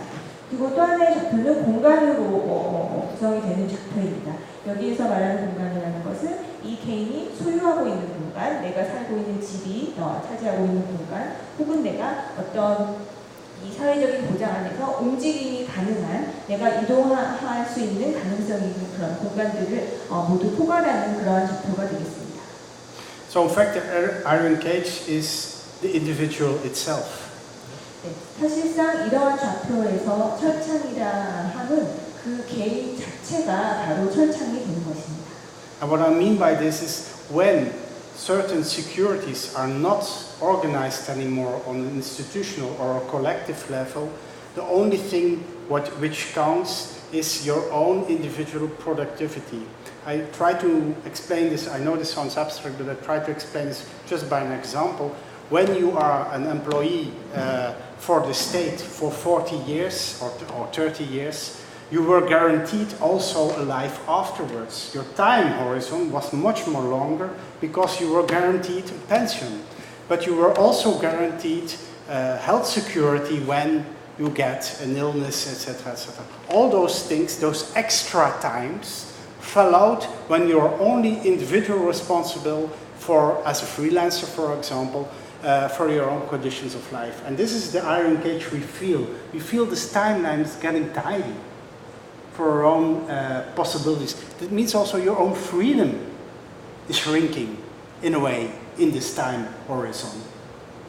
네, 이렇게 집단적, 사회적, 국가적 안전이 보장되지 않는 개인의 자유가 늘어난 이런 사회에서는 그 개인의 어떤 생산성, 뭔가를 생산하고 있는 그런 개인이 바로 철창으로서 작용을 하는 것입니다. 그래서 예를 들면 공무원으로서 노동자로서 30-40년간 일을 했다면 과거에는 그 국가가 보장하는 노후연금이라든가 의료 서비스 등 개인의 생산성이 보장되는 시기 이후에 엑스트라 시간에 대한 보장까지도 가능했던 과거였다면 지금은 그 프리랜서로서 모든 것을 개인이 책임지고 그 개인의 자유가 늘어나는 대신 모든 것을 개인이 책임져야 되는 이러한 상황에서는 그 개인의 생산적인 삶 그 자체가 바로 철창이 되는 것입니다. And I will jump off this kind of black story or something like that, or pessimistic story, back to what it means for making creative work nowadays, and what it means literally for the biotope I showed already yesterday in general. And you could expect, probably as a cliche, that what happens is the growing of this market space. This is already what we called in the 70s, for example, the commodification of culture or commercial art or something like that. What interests me more is not this commercialization or commodification, but this what happens when a market grows and take over and tries to organize also other spaces, like the domestic space, like the space of the peers or the sphere of the civil sphere, is that it explores a very important quality of the market, that is the quality to quantify. That's a very good quality of the market. Learning to quantify yourself, I mentioned, learning to quantify your time to make things, etc., is a very important quality in the market space. But when the market space explores this to other domains, you get a kind of what I call a measurement obsession. You try to measure everything. Also the time you have in your private time at home. You make even tables. I do it myself often. What will I do in the morning from then to then? What will I? So this kind of organizing, rationalizing your own private time is something very important. And we see this especially in the domestic field, in the creative aspect of life in the domestic field, with what I call home entertainment. What is home entertainment? Home entertainment is in fact measured creativity. Sorry. 네, 그래서 지금까지 말씀드렸던 이 억압적인 자유주의의 상황이 어제 언급되었던 예술가들의 생활권, 4가지 영역으로 구성된 예술가들의 생활권을 어떻게 바꿔놓았는지를 잠깐 볼 텐데요. 누구나 쉽게 예측할 수 있듯이 시장의 영역이 커진 것을 보실 수가 있습니다. 사실 이 시장의 영향력이 커진 것은 이미 70년대부터 예술의 상품화라든가 상업적인 예술이라든가 등등의 용어를 통해서 많이 논의가 됐었던 부분이기도 한데요. 이 시장의 영역이 반드시 커진 것이 반드시 중요한 것이 아니라 이 다른 영역, 가정의 영역, 동료 영역, 시민의 영역을 이 시장의 영역이 어떻게 잠식했느냐가 중요한 대목이라고 할 수가 있겠습니다. 어제 말씀드렸다시피 시장의 영역에서 가장 중요한 특성 중에 하나는 계량화하는 것입니다. 모든 것을 계량화하고 양적으로 측정하는 그러한 중요한 특성을 가지고 있는데요. 이 시장의 특성이 이제 다른 영역으로 잠식해 들어가면서 측정에 대한 집착으로 나타나게 되는 것입니다. 예를 들면 이 가정의 영역에서 이 측정에 대한 집착은 파스칼 길렌도 종종 하는 일인데 내가 집에 있을 때 책상에 앉아서 오늘 아침에 한 일, 오늘 오후에 할 일 등을 이렇게 적어보는 행위, 이런 것들이 모두 측정에 대한 집착이라고 할 수가 있겠습니다. 그래서 이 가정의 영역에 시장이 들어오게 된 가장 대표적인 현상이 홈 엔터테인먼트라고 할 수가 있겠는데요. 여기에서 말하는 측정은 그 창조성을 이제 측정하려는 그런 태도가 되는 것입니다. So just to give a blunt example in the domestic sphere, let's say 20 years ago, when I want to make creative things at home, or let's say 35 years ago when I was a child, I took out of the coffin a white paper and I tried to create something. Nowadays, my children have an iPad. They use a drawing program to do this. And the drawing program is, of course, there's no problem with the drawing program at all, but it is, of course, already a pre-quantified way of drawing. And this is another example is in our interviews, we talk with architects about design programs and what it does for you. It calculates already before you start the creative process all the risks and avoids all the risks when you construct a building. So this is very interesting how creativity is all, before the creative idea you can get is already calculated and measured. The risks are measured. And this is in fact also what home entertainment does. And it's not dramatic. I come to this later because you can manipulate and it's very interesting. But anyway, in a way, a part of a free creative space, the white paper, is more and more avoided in this domestic space and is pre-calculated. 네, 그래서 이 지금 홈 엔터테인먼트의 예를 들자면 20년 전, 35년 전에 파스칼 길렌이 어린이였을 때는 어떤 창조적인 힘이 어떤 그림을 그려보기 위해서 그냥 하얀 종이를 가져다 놓고 어떤 그림을 그려보고 했었다는 것입니다. 그러나 지금 파스칼 길렌 아이들은 아이패드의 드로잉 프로그램을 이용을 해서 이런 창조적인 활동을 하게 된다는 것이죠. 이 안에는 아이패드라는 도구를 사용하는 것 자체의 문제가 아니라 그 안에 담겨있는 사전에 이미 계량화되어 있는 어떤 그 아이들의 그 드로잉 활동을 위해서 사전에 이미 프로그래밍화되어서 그 안에 담겨있는 그런 것들이 이제 측정된 계량화된 창조성이라는 말이 되는 것입니다. 또 인터뷰했던 어떤 건축가와의 이걸 말씀드려 볼 텐데요. 이 이제 건축가가 사용하는 디자인 그 소프트웨어를 사용하면 어떤 점이 좋을까 이제 이런 얘기들을 나누던 과정에서 건축가가 한 말은 이 본인이 어떤 그 건축가로서의 아이디어를 창조하고 그것의 창작 작업을 시작하기 이전에 이미 이 소프트웨어는 사전에 모든 위험 요소를 계산해서 이 창작이 시작되기 이전에 이 건축가에게 이제 제시를 한다는 것입니다. 바로 이런 것이 이제 나중에 다시 말씀드리겠지만 이러한 홈 엔터테인먼트 측정된 계량화된 창조성을 다시 또 조작할 수 있는 그런 여지가 있긴 합니다만 아무튼 이런 홈 엔터테인먼트에서는 사전에 계산되고 측정되고 계량화된 그런 바탕이 이미 사전에 제공이 된다 그런 말이 되겠습니다. And the same we can see nowadays, for example, in the domain of the peers. Take again the example of an art school. In the art school where I worked in the Netherlands, students get more and more courses, creative industries or cultural entrepreneurship. And it's very interesting what they learn there. I took part in courses in an art school in the Netherlands, from the School of the Arts in Tilburg, where they have a famous rock academy. And what was said in those courses, creative industries, to the students was, when you make a pop song nowadays, 4.5 minutes, not longer, because otherwise they don't give you airplay, you don't get on the radio. You have to look at the formats. Do 3 reference in the song, not more. So what you see is kind of learning to standardize and to count also, literally to count your own creativity in a kind of formats.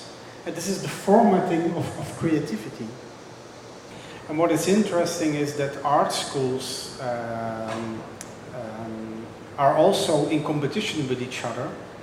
And you could say when they are in competition with each other, they try to profile themselves. They say, for example, we do only the wooden instruments of a philharmonic when you are a conservatory, a music conservatory. And the others can do maybe the copper etc. But this is not what is happening in this competition. What is very interesting is that they all do the same. They all said, oh, we need to have creative industry courses, we need to have cultural entrepreneurship courses, and they mirror each other. So you get a very strange mechanism which is analyzed also by sociologists, which is called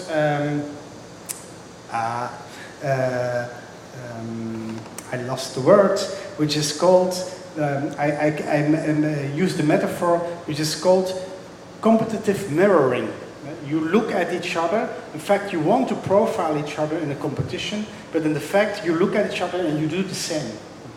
And this is happening more and more, so also art students get more and more the same kind of formatted skills in our school. I know it's competitive isomorphism, is it called, in sociological terms. So you have a kind of institutional, but also a kind of competitive isomorphism, which is growing and growing in those schools. 네, 이제 이 예술학교, 대학들 간의 이제 경쟁 구도가 피할 수 없는 그런 사회가 되었는데요. 각 대학들이 저마다 특성화되어 어떤 대학은 음악원을 더 육성하겠다라는 저마다의 차별점을 찾고 있으면서 동시에 또한 지금 방금 말씀드렸던 창조 산업과 관련된 과목, 학생들에게 문화 기업가의 정신들을 가르치는 과목들을 공통되게 그런 과목들을 늘려가고 있는 추세를 볼 수가 있다는 것입니다. 그래서 이러한 이 대학들 간의 경쟁 예를 통해서 알 수 있는 것은 이제 사회학적으로 이러한 현상을 분석하면서 나온 용어가 그 경쟁적인 거울 관계에 있다는 것입니다. 서로 경쟁 관계에 있는 학교들이 서로를 벤치마킹하고 서로의 상대방의 학교에서 일어나는 일들을 나의 학교로도 가져오고 하는 이러한 경쟁적인 거울 관계가 성립을 하게 된다는 것입니다. 이 안에서 미술을 배우는 학생들, 예술을 배우는 학생들은 굉장히 포맷티드, 정형화된 자신의 창작 행위, 그리고 자신의 창작의 결과물들을 정형화된 형태로 내놓을 수밖에 없는 그런 교육을 받게 되는 것입니다. And the same happens in the last field, the civil domain, where we see a development of cultural industries. And I take first as an example which I already mentioned, Guggenheim Bilbao, the Guggenheim Museum in Bilbao. When you enter this museum, you still have the feeling that you are in a kind of semi-public space. It's a museum, white walls, huge spaces in which you can enter by just paying a small amount for a ticket. So in that sense, you still have the feeling that you are in a civil space. And this means also that you have the feeling that what is shown there in the museum is only related to artistic quality. They show you the best artists they have, the best of the collection, etc. 네, 그리고 이제 시민의 영역에 이 시장이 장식하게 되는 경우를 좀 볼 텐데요. 많이들 아시는 문화산업에 관련된 내용이라고 할 수가 있겠습니다. 어제도 예를 들었던 구겐하임 빌바오 얘기를 해볼 텐데요. 이 구겐하임 빌바오에 들어가게 되면 전형적인, 전통적인, 고전적인 미술관이라는 느낌을 여러분들은 받으실 것입니다. 시민의 영역이라는 어떤 공공성을 띠는 기관이라는 인상을 받을 것이고, 또한 이 안에서 여러분들에게 제시되고 있는, 전시되고 있는 작품들은 오로지 예술적 가치가 훌륭한 것들, 예술적 가치로만 판단된 그런 작품들을 여러분들에게 보여주고 있다는 그런 느낌을 받으실 것입니다. But when you then look at their policy plans, you see in fact that everything in this space is quantified. 네, 그러나 이 구겐하임 빌바오의 정책적인 그런 측면을 들여다보게 되면 이 미술관 안에서 벌어지는 모든 일들이 계량화되어서 양적으로 측정되고 있다는 것을 알 수가 있습니다. For example, in the policy plans is literally mentioned how much people are expected to drink a coffee, at the museum cafe or cafeteria, what they eat. It is also calculated how much they buy in the shop. Also is calculated where the shop has to be. It has to be at the entrance, that people go through the shop before they go into the museum. But also, and I mentioned this already, the artists which are shown are calculated, 80% dead artists, because they attract more people. So a lot of things come in which are measured before you are in this museum. It's calculated very well. And this is copied also again everywhere, this kind of system. For example, we have also a museum for contemporary art in Groningen, and you see in their exhibition program how they deal with it. 1 month they have a very experimental, new, well growing up, coming up artist, and the next month they have David Bowie. Just to compensate. They calculate, they know, oh, this young artist, they will not attract a lot of people. We need David Bowie to compensate it. And so whole programs are made around this kind of calculations. And this is what I mean, the obsession of measurement, obsession for calculation, and the quantifying over those spaces. 네, 그래서 이 기elen 빌바오의 정책적인 측면을 들여다보면 모든 것이 이제 계량화된다고 말씀드릴 수가 있겠는데요. 이 계량화에는 당연히 미술관 카페테리아에서 사람들이 얼마나 차를 마시는가, 또 무엇을 먹는가, 혹은 그 기념품 샵에서 어떤 물건들을 사는가, 기념품 샵에서 소비를 더 많이 하기 위해서 이 아트샵을 미술관 입구에 배치해야 된다. 라는 등등의 부수적인 내용뿐만 아니라 어제도 말씀드렸다시피 전시되는 이 미술관에서 전시되는 아티스트는 80% 이상은 미술사적으로 유명한 죽은 작가여야 된다. 라는 등등의 계량화된 그런 정책적인 계산들이 깔려 있는 미술관이라고 할 수가 있겠습니다. 그래서 이 미술관은 지극히 계산된 공간으로서 현대 미술관은 계산된 공간으로서 작동을 하고 있고요. 이와 같은 계산은 다른 많은 미술관에서도 볼 수가 있겠습니다. 그래서 그로닝겐에 있는 현대 미술관의 예를 또 들어보면 이 미술관 같은 경우에는 젊은 작가들의 실험적인 예술을 한 장 보여주었다면 그 다음 전시에서는 데이빗 보위의 전시를 보여주는 식으로 전시간에 어떤 서로를 보상하고 그 관람객들의 숫자라든가 관람객들의 유형이라든가 그런 것들을 서로가 보충해 줄 수 있는 그런 전시 프로그램 자체도 철저한 계산과 측정과 계량화에 근거를 해서 전시를 기획하고 있습니다. 이 모든 것들이 시장의 영역에서 비롯된 측정, 계산에 대한 집착으로부터 나타난 현상이라고 할 수가 있습니다. So for me, a growing market which takes over other domains is not so problematic because it means commodification or commercialization of art and culture. What is more troubling, I think, in this system is the whole obsession of, again, quantification, quantifying practices in those other domains. 네, 그래서 이 시장의 영역이 커지는 것의 문제는 단순히 예술이 상업화되고 상품화되어서 나쁜 것이 아니라 모든 나머지 이 세 가지 영역의 실천적인, 창조적인, 창작의 활동들을 계량화하려는 그 측정에 대한 집착이 이 나머지 세 영역을 파고들었다는 데에 더 큰 문제가 있다고 봅니다.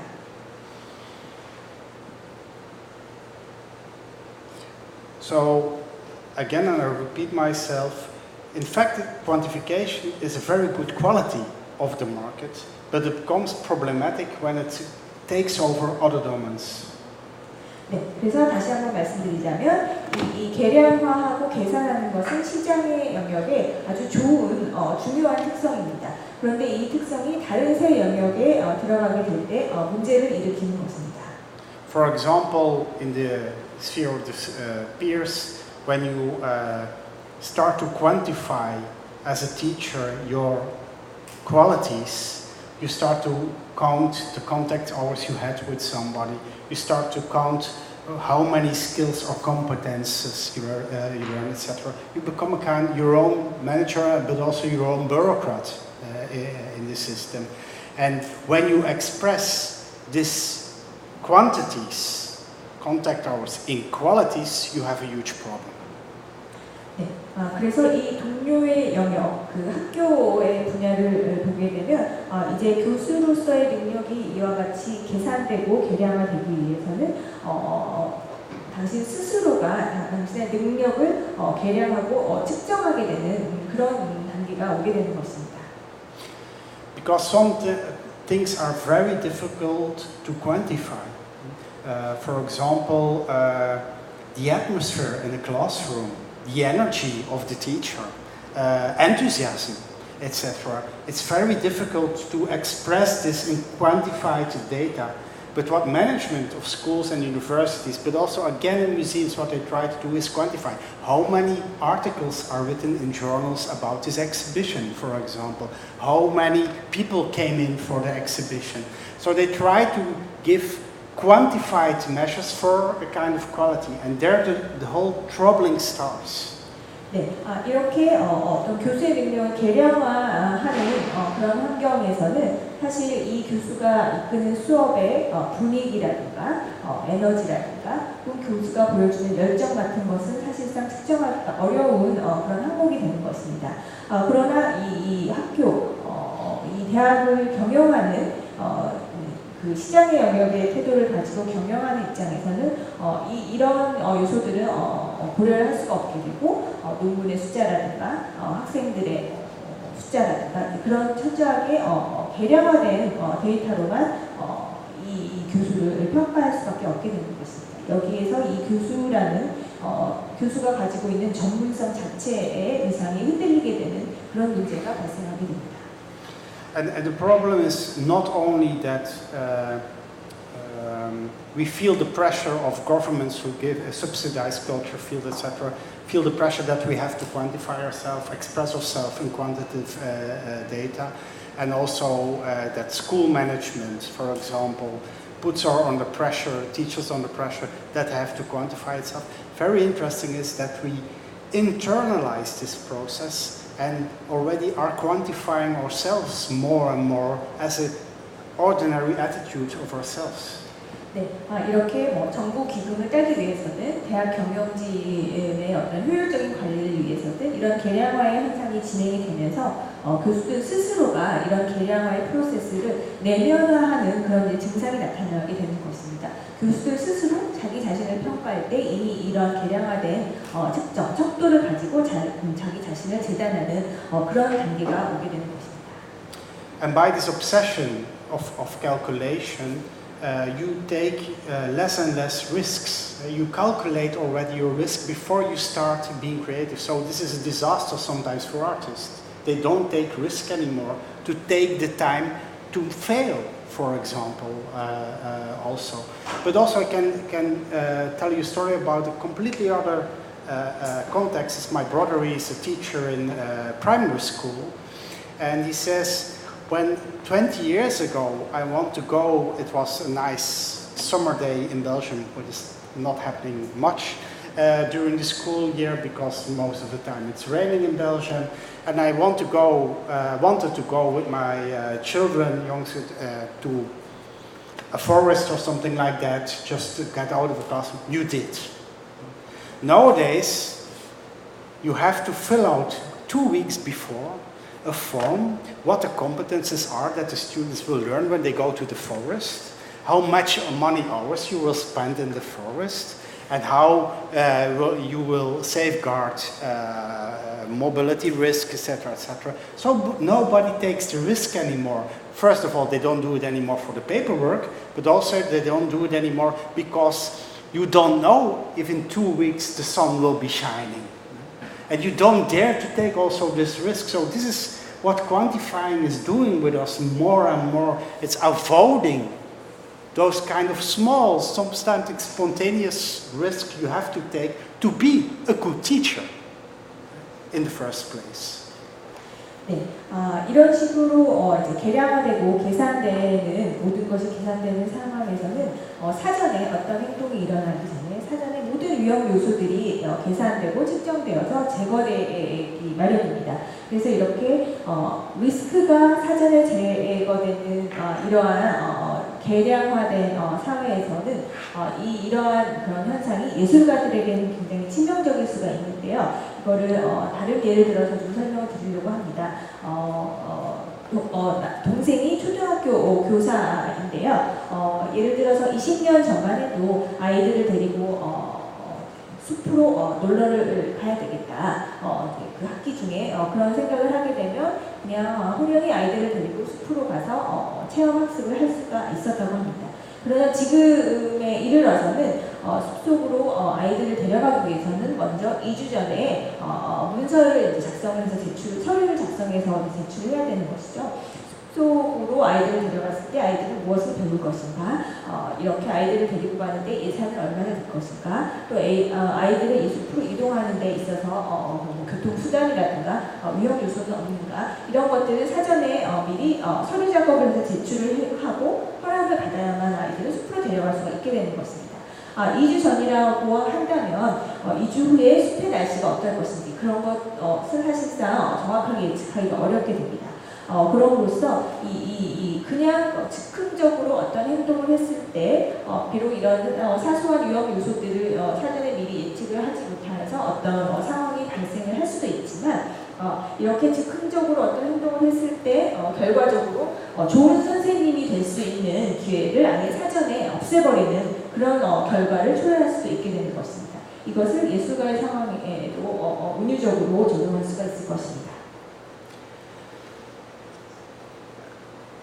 And before I end today, and also with this describing of the scheme, I have to make still, I think, 2 remarks. First of all, this growing of the market is presented to us as a natural thing.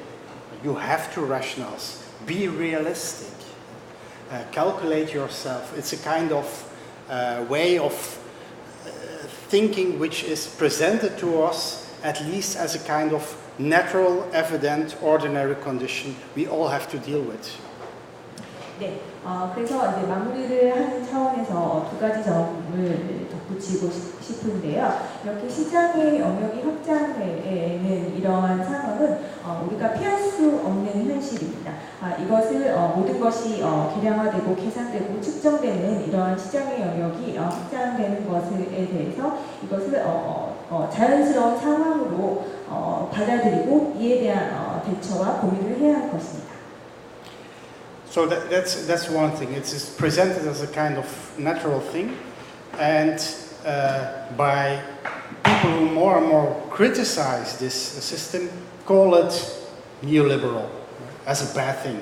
This is capitalism. This is typical rhetorics of Marxist, of post-Marxist, critical theory, activists also, criticism, artists, etc. This is the critique on the system.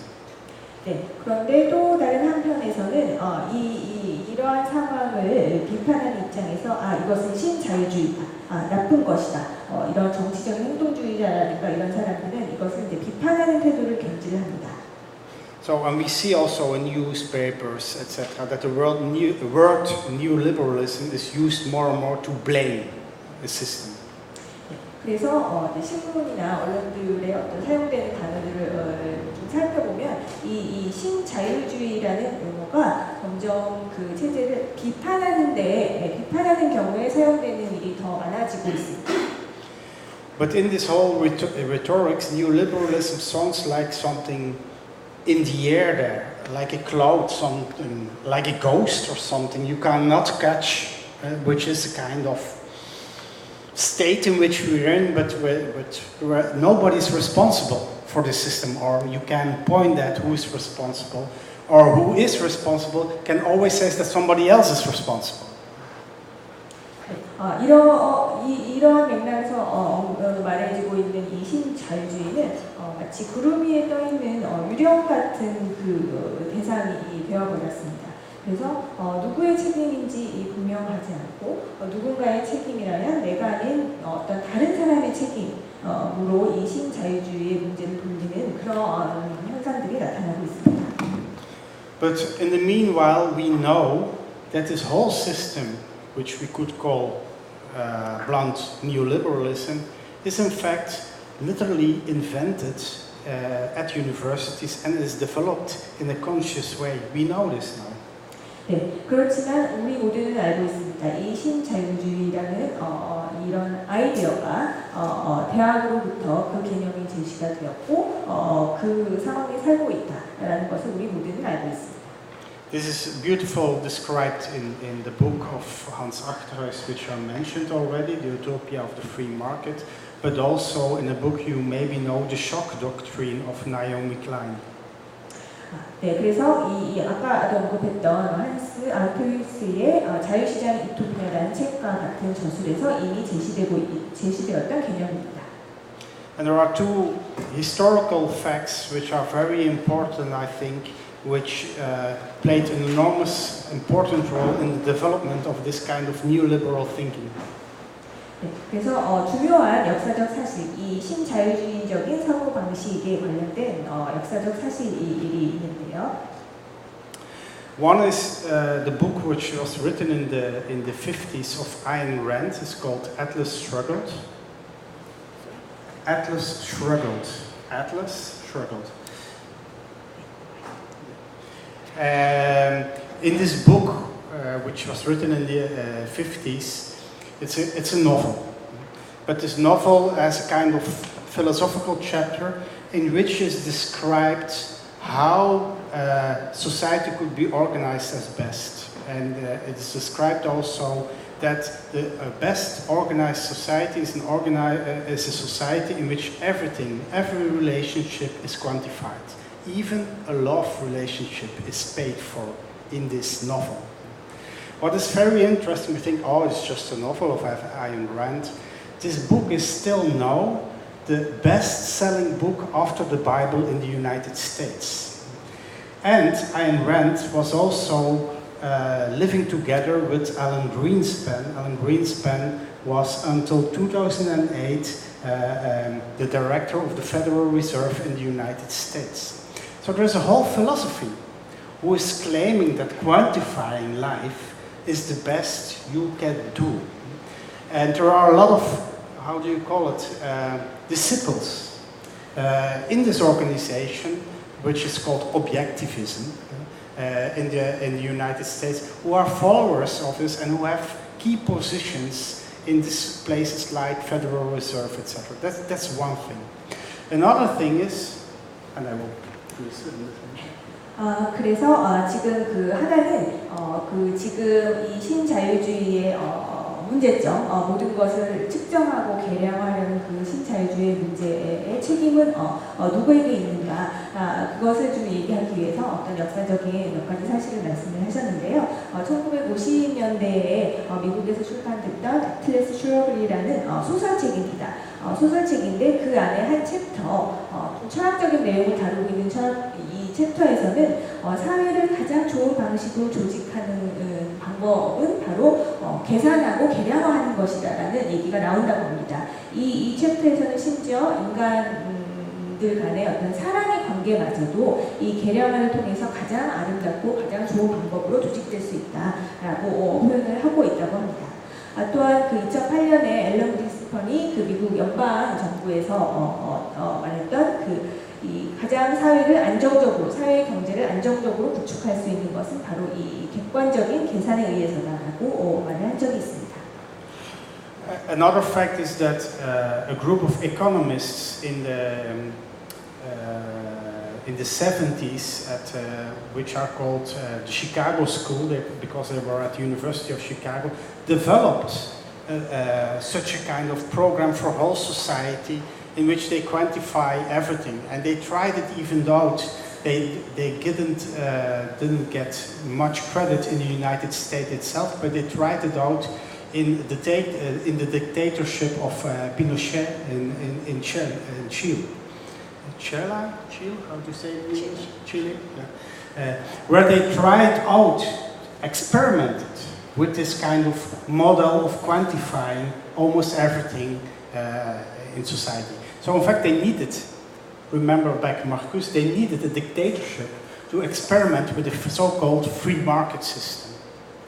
네, 또 하나의 역사적인 사실로서 그 미국에서 1970년대에 일본의 경제학자들, 시카고 학파라고 불렸던 경제학자들이 사회의 모든 부분을 계량화해야 한다라는 그런 이론을 펼쳤다고 합니다.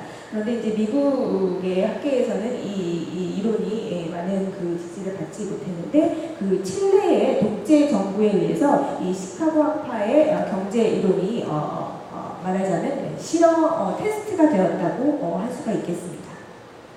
So, and this system is explored more and more to other countries, etc. For example, the last fact, it is described very beautiful in the book of Naomi Klein, the shock doctrine, is that they use shocks to implement this system.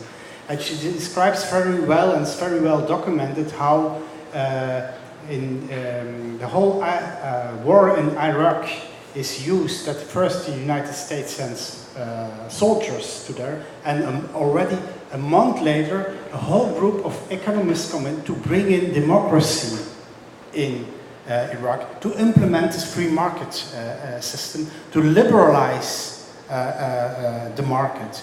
So they really, how can I say it, without being paranoia or something like that, they really organize those kind of systems. They are actively organized and implemented in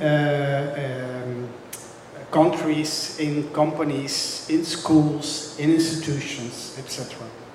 네, 이렇게 그 미국에서 탄생한 경제 이론이 칠레의 독재 정부 환경에서 구현이 되고 테스트가 되었던 것처럼 좀 전에 말씀드렸던 그 충격 독트린이라는 책에서 했듯이 어떤 시스템이 사회 구현되기 위해서는 어떤 충격의 그런 과정이 필요하다라고도 볼 수가 있겠습니다.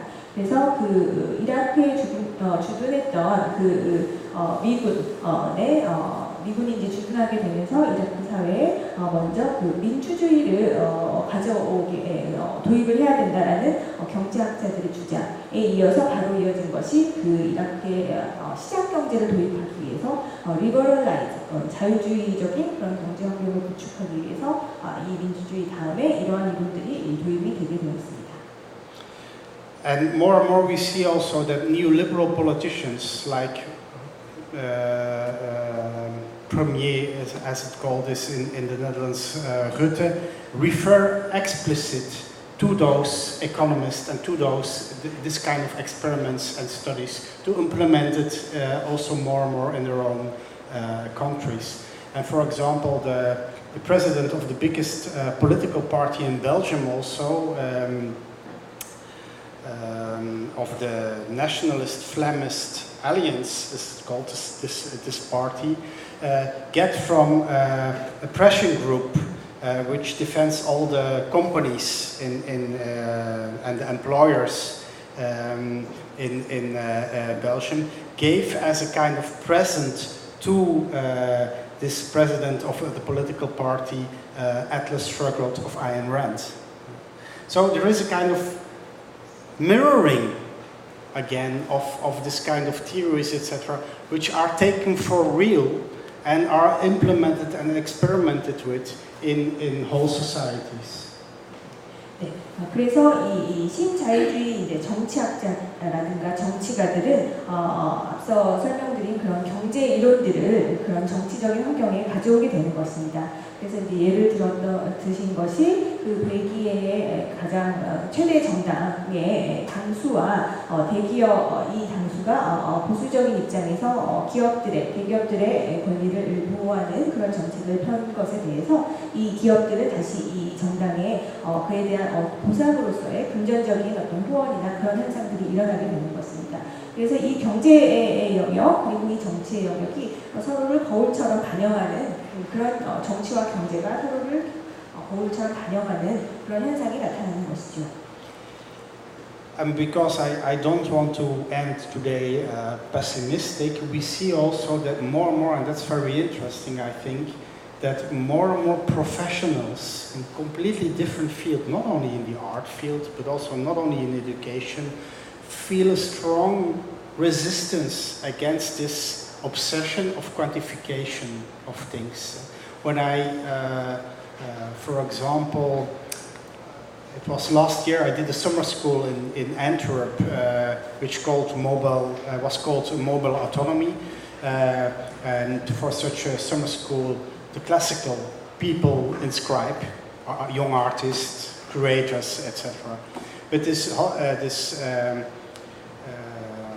summer school, which was about how to organize yourself again in an autonomous way, was organized in a museum, Middelheim Museum in Antwerp, which is next to the door of a hospital. And we did also public lectures in the evening there. And the first evening there was one surgeon.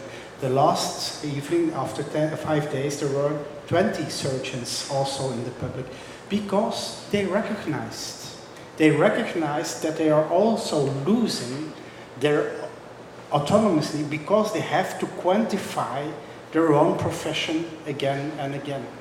And when I talk with, for example, my neighbor who is a lawyer, she says the same. I have to count every process which I have to follow up in the court again and again. I'm much more busy with this quantifying processes. And so this is, I think, interesting effect of it, that a lot of different professions, completely different way, are feeling this kind of pressure of quantification, losing grip on their own profession, and they find each other more and more in a kind of solidarity to build up a kind of resistance against this. 네, 그래서 이 오늘의 강연을 비관적으로 끝내고 싶지 않기 때문에 이에 대한 어떤 저항이랄까요? 그런 얘기들을 좀 하고 싶습니다. 그래서 예술 분야, 교육 분야뿐만 아니라 문화, 이 전문성을 지니는 여러 가지 분야에서의 전문가들이 이러한 개량화의 어떤 추세, 경향에 저항해야 한다고 느끼고 있습니다. 그래서 지난 방학 때 여름 학교를 운영을 한 적이 있었습니다. 그래서 이 여름학교의 주제는 모바일 오토노미, 움직이는 자율성 이라는 주제로 젊은 창작자들을 대상으로 한 그런 여름학교였습니다. 그래서 이 강연에서는 자기 자신을 자율적으로 조직하는 방법에 대해서 토론을 하는 그런 강연이었는데요. 이 강연이 이제 퍼블릭에게도 공개가 된 강연이었습니다. 근데 이 미술관에서 일어난 이 퍼블릭 렉처에 이 미술관 옆에 병원이 있었는데요. 이 여름학교의 이 퍼블릭 렉처의 첫 번째 날에는 이 병원에서 일하는 의사 한 명이 와서 이 수업을 들었고 그 며칠 후에 이 퍼블릭 렉처에 20명에 가까운 의사들이 이 수업을 같이 듣는 것을 볼 수가 있었습니다. 이 말인 즉슨 의사들 또한 자율성을 잃어버리고 자기 자신의 전문성을 개량화해야 되는 그런 문제를 심각하게 느끼고 있다는 반증이라고 할 수가 있겠습니다. 이웃을 타는 법률 분야에 종사하는 변호사 또한 그런 본인의 법률적인 그런 전문성을 구사하는 모든 프로세스가 계산되고 개량화되어야 된다는 것에 대해서 심각한 문제의식을 가지고 있는 것을 또한 발견할 수가 있었습니다. 이처럼 분야를 망라하고 어떤 전문성을 필요로 하는 분야들에 종사하는 전문가들이 이런 신자유주의, 억압적인 자유주의에서 나타나고 있는 개량화, 계산하고 개량화해야 되는 그런 문제에 대해서 연대를 하고 있다. 이런 것들을 발견할 수가 있었습니다. So, in fact, for today I want to end here and open the floor for discussion, because the next chapter will be the next macro-sociological shift, and this is of 4 days into post-Fordism, but I will start with this tomorrow. Maybe I can up here to ask other questions, remarks on this model, on the shifts, etc. 네, 그래서 지금 다음 내용은 거시적인 사회적 변화의 또 다른 챕터가 시작되는 주제입니다. 포스트 포드주의라는 주제가 시작되기 때문에 오늘 여기까지 해서 마치는 것으로 하고 여러분들의 질문이라든가 코멘트를 듣고 싶습니다. Can you write down the name of Atlas Shrugged. The names of the authors, you mean, of the titles of the books? Can I write it here? Yes.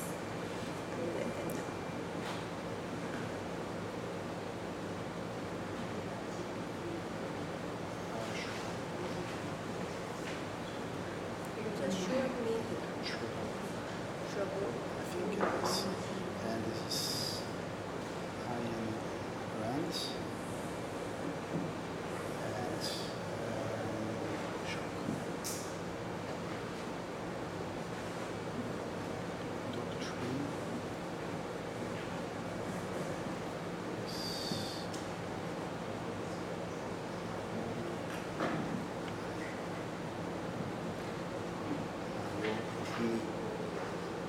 So it's an M.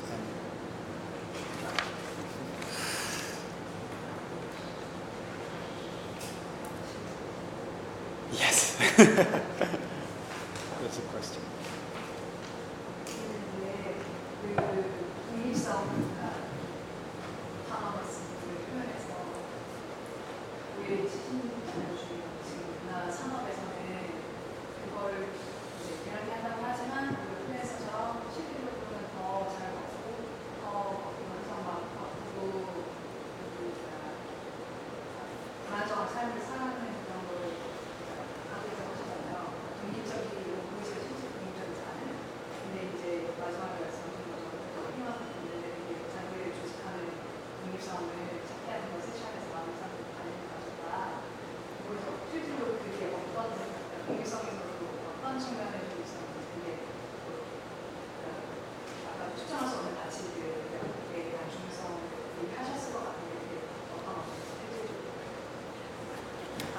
You talked about that these days many people, including artists, have less autonomy for their life. And so you did a summer school under the title Mobile Autonomy. In the lecture you talked about how to organize yourself, your own autonomy. So can you talk a little bit more about what you taught in the lecture in terms of autonomy, the notion of autonomy for young artists and practitioners? Mm-hmm. So, first of all, indeed, the question of this whole summer school, not only of my lecture, but in general, and there were a lot of speakers, but also practitioners, like that. I had the same question: is how to organize ourselves to keep, in a way, our autonomy alive. And maybe one first remark: there is a lot of critique nowadays on autonomy and the claim for autonomy, at least in the Netherlands. Certainly it is laughed with, even, that you claim as an artist your autonomy. And the first thing, what was also in the lecture, and then I start the answer on your question, is that autonomy is not a thing to laugh with. Autonomy is something very serious. And my statement is always that our whole modern society is built on the principle of autonomy. That means that, I come back to my pillars from the beginning, that as a professional field you can decide in an autonomous way about your own qualities, your own values, etc. This is a very important tool which made progress possible in enlightenment and in modernity. And this is autonomy. It's not a selfish artist sitting there somewhere in an isolated studio just doing his selfish things he wants to do. No, autonomy means really that you are in charge of your own qualities, your own values, and you can define it also as a surgeon and also as a lawyer. Very important that a lawyer can decide this is justice, this is not justice. And not that a company can come in and say, we pay for justice. What is happening more and more in this field. So this is autonomy, where autonomy as a very important value stands for. That's the first remark. 네, 이 여름학교의 이 모바일 오토노미라는 주제로 있었던 시리즈는 혼자 강연을 한 것은 아닙니다만 여러 명의 강연자가 있었고 또 실제로 작업을 하시는 분들의 강연 또한 있었습니다. 그래서 이 여름학교 전체의 커리큘럼을 관통하는 주제는 이제 이 자율성을 어떻게 되살릴 것인가, 살아남게 할 것인가인데요. 가장 먼저 이 여름학교에서 제기되었던 문제는 이 자율성이라는 것은 그냥 웃어 넘길 수 있는 혹은 조금 비웃을 수 있는 그런 주제가 아니라 정말 심각하고 진지한 주제다라는 것입니다. 이 자율성의 원칙이라는 것은 그 어저께 보셨던 근대적인 기관들의 제도의 그 기준들로 다시 돌아갈 수가 있겠는데요. 이 당신의 가치, 당신의 어떤 품질 그런 것들을 자율적으로 결정할 수 있는 권리이자 원칙을 말하는 것입니다. 이러한 자율성이야말로 근대 이후에 인류의 어떤 발전을 이루게 한 가장 근본적인 토대였다고 할 수가 있는 것이죠. 계몽을 이루고 근대성을 이루었던 그런 발전을 위한 가장 기본적인 원칙이 되었다고 할 수 있겠습니다. 너의 가치, 너의 품질을 너 스스로 결정을 하는 것이죠. 그래서 변호사의 예를 들면 이것이 공정한 것이다, 이것은 공정하지 못한 것이다를 자율적으로 판단하고 결정할 수 있어야 되는 권리입니다. 돈을 주고 살 수 있는 공정함이 아닌 것이죠. 그래서 여기에서 말하는 자율성은 많이들 좀 비아냥거리면서 예술가들 얘기할 때 예술가들은 사회화에 유리된 채 혼자 독립적으로 떨어져서 자율적으로 어떤 창작 행위를 한다라고 말할 때 그렇게 어떤 비웃음이나 그런 조롱의 대상이 되는 그런 자유를 말하는 것이 아니라 근대 이후 세계적인 인류 사회의 가장 토대가 되는 그런 원칙이라고 말할 수가 있겠습니다. So the whole idea of progression also in modernity is built on autonomy.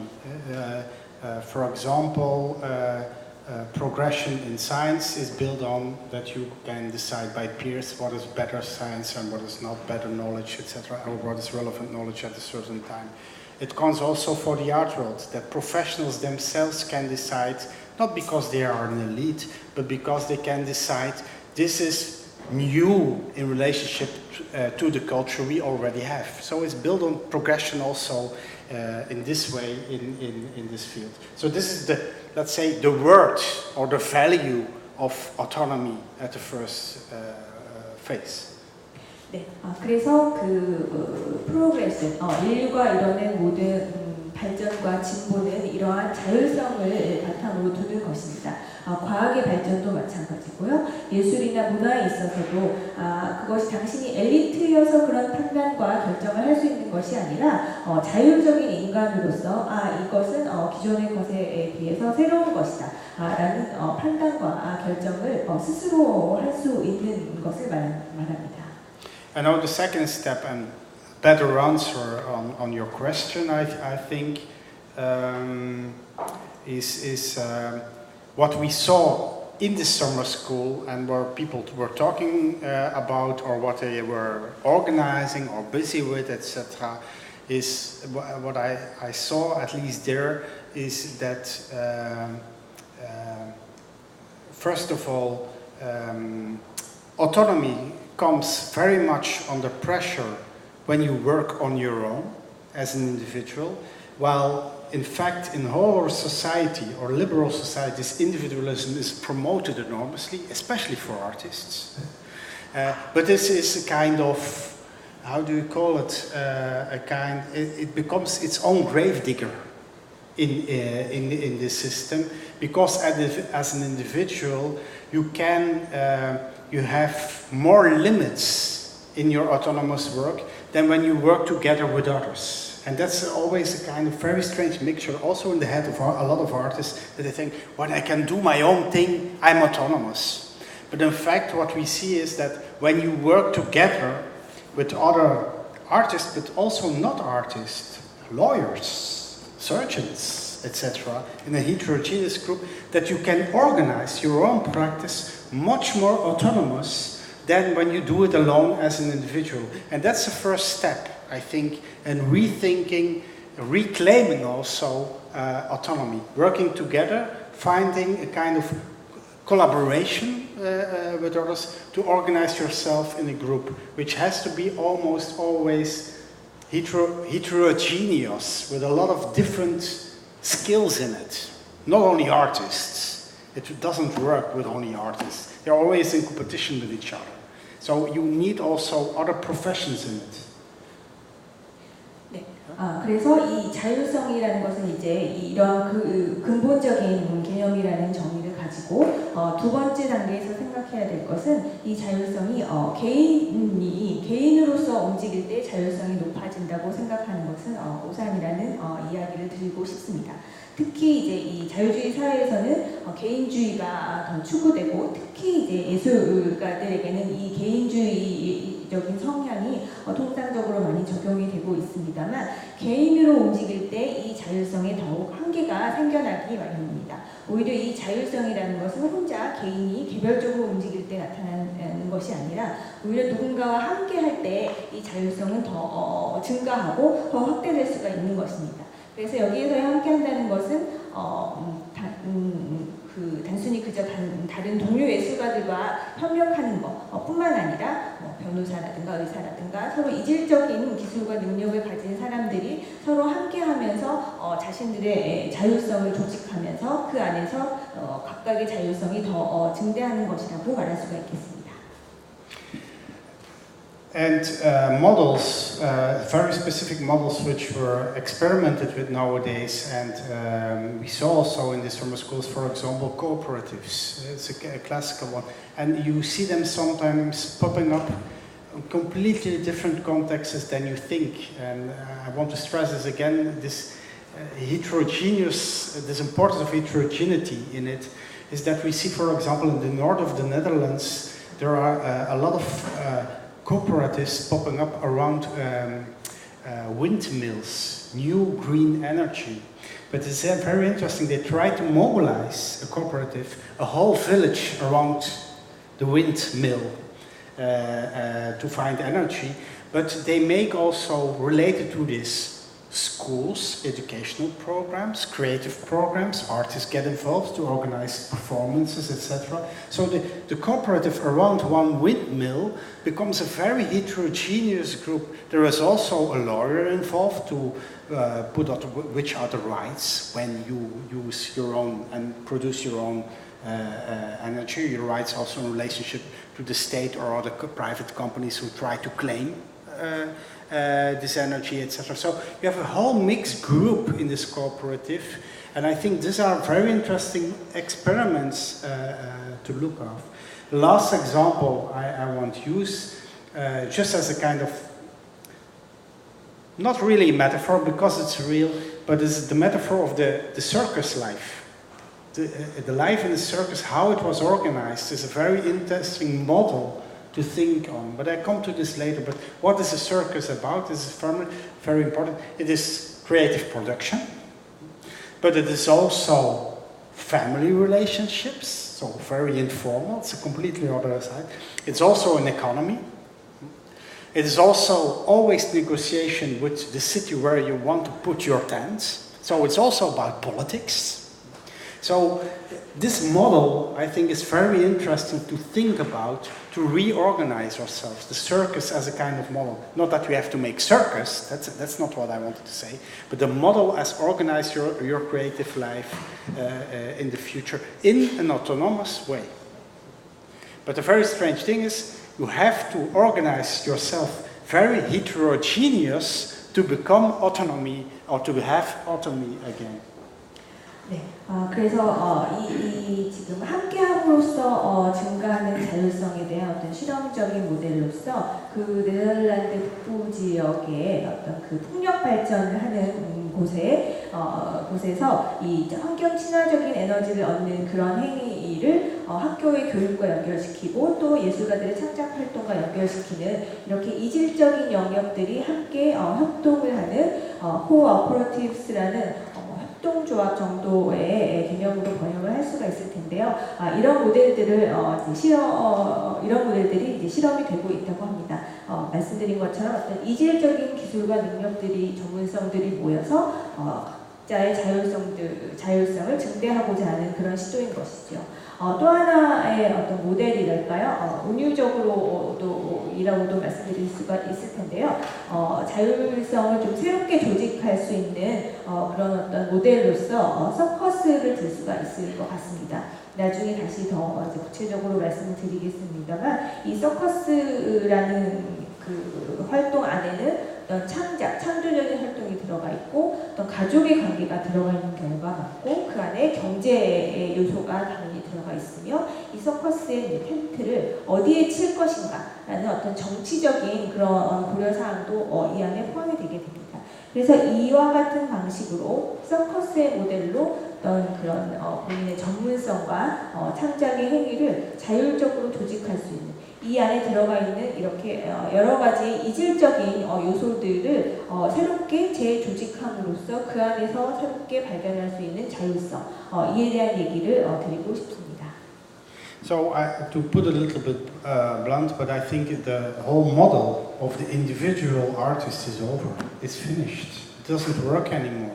This kind of whole romantic, also modern conception we had of the artist. I mean, as a working profession, that does not mean that you can make unique, singular things, but it's not based anymore on the medium of an individual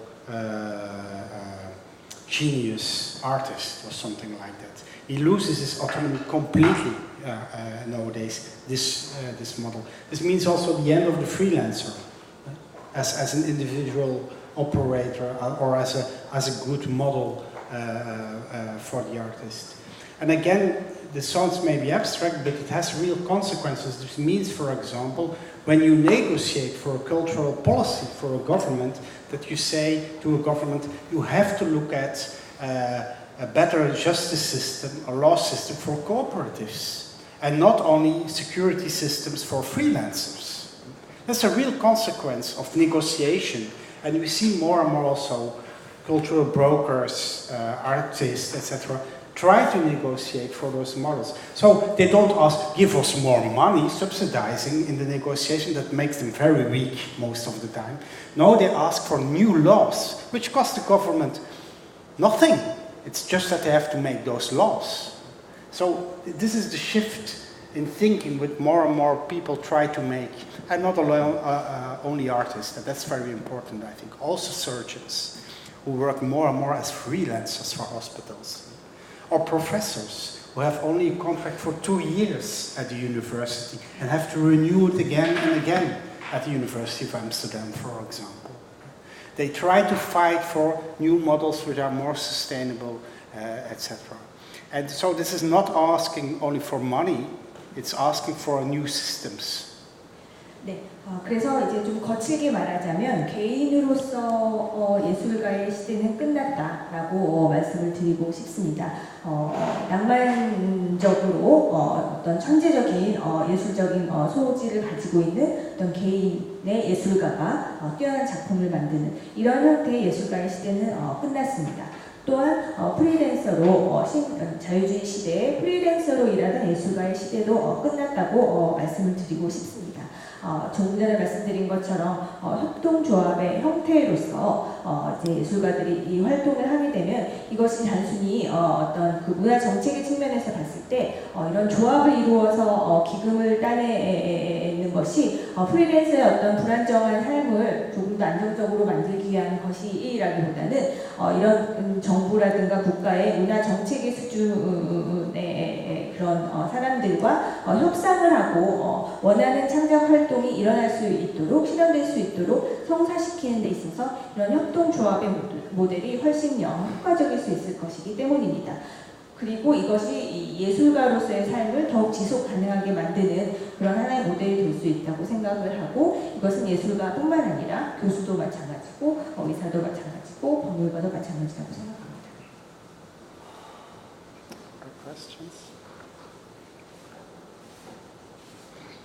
저는 단어 아까 전에 선생님 중에 성경 다음으로 선생님 1950년대에 쓰여진 네. 그 책의 제목을 네. 제가 그래서 책의 제목을 적어달라고 했습니다. 아, 네. 교수님께. 그래서 제가 나중에 보여드릴 텐데요. 아틀라스, 그 지도책이라는 뜻의 아틀라스, 그리고 슈러글.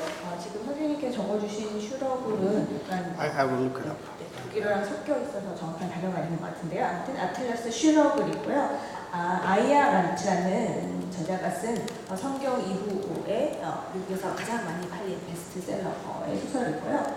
그 다음에 중간에 또 나왔던 충격 독트린, 쇼 독트린이라는 그 책은 나오미 클라인이라는 사람이 쓴 책입니다.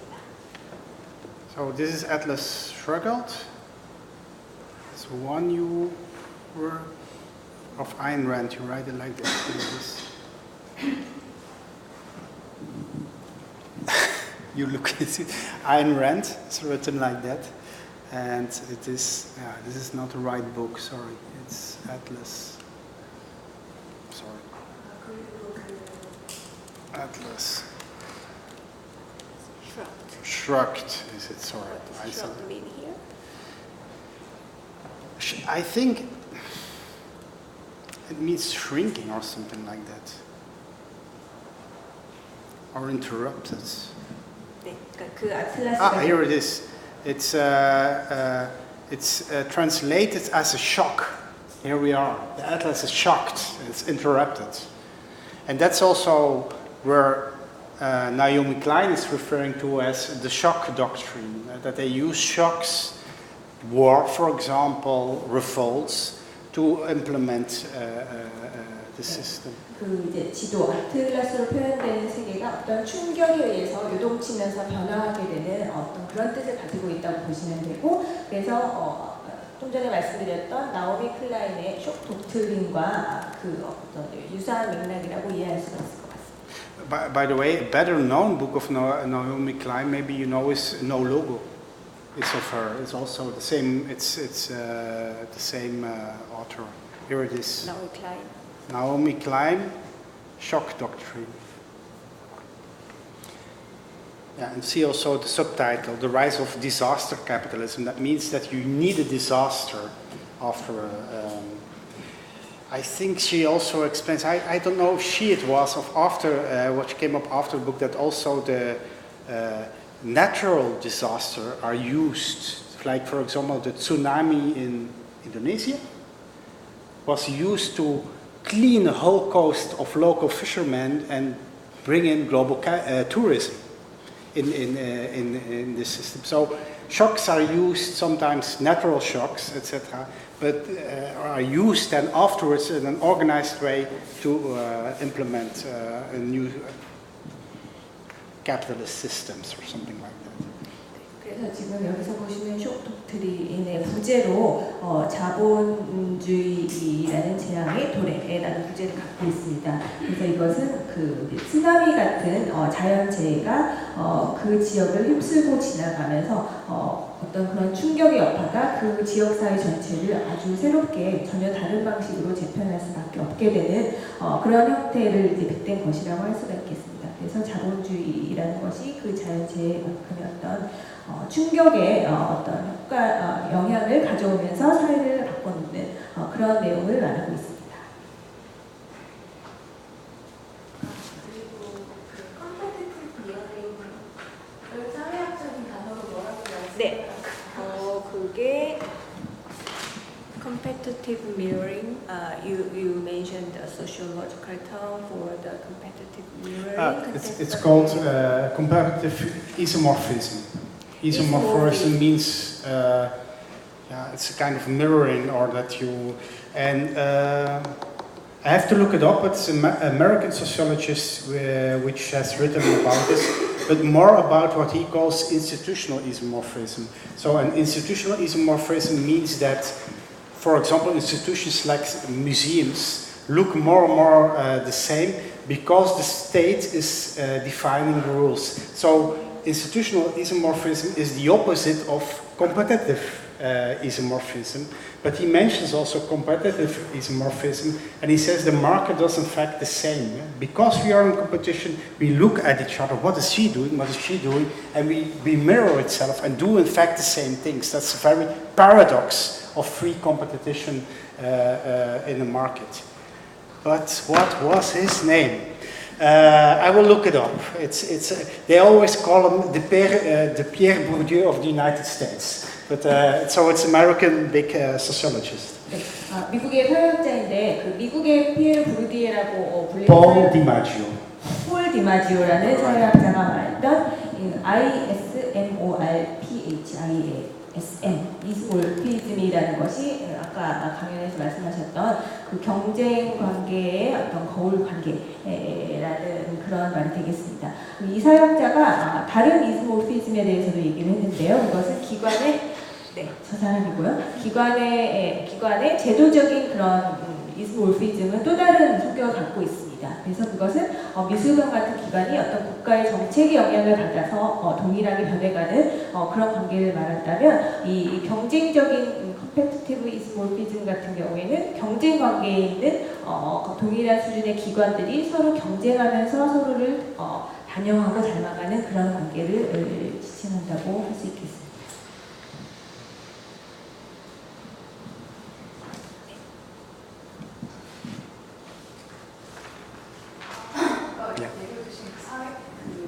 프로퍼티 시스템 웹사이트 혹시 있으면 보여주시면 어떤 서울스쿨 그거에 Do you have a website for the summer school you did last year? 그거 모델 Oh,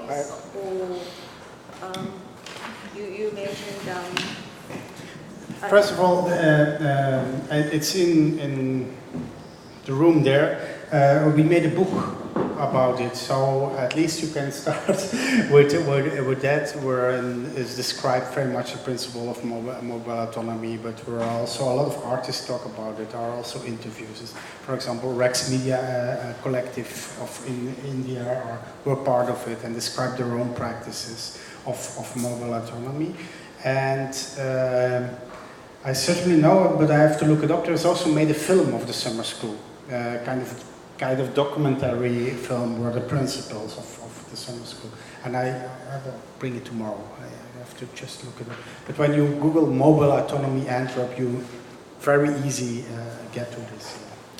네, 지금 여기에 마련되는 그 책들 중에 그 라운지에 있는 책들 중에 또 그런 내용을 발견하실 수 있을 것입니다. 그래서 인도의 예술가팀인 락스미디어 콜렉티브의 프랙티스 같은 경우를 이 사례로 들 수가 있을 것이고요. 이 모바일 오토노미라는 주제로 했던 여름학교에 대한 그 이제 영상이 있을 것입니다. 그거는 내일 찾아서 말씀을 드리겠고요. 또 이제 구글링을 해보시면 굉장히 많은 사이트들이 이 모바일 오토노미라는 주제로 검색이 된다고 하십니다.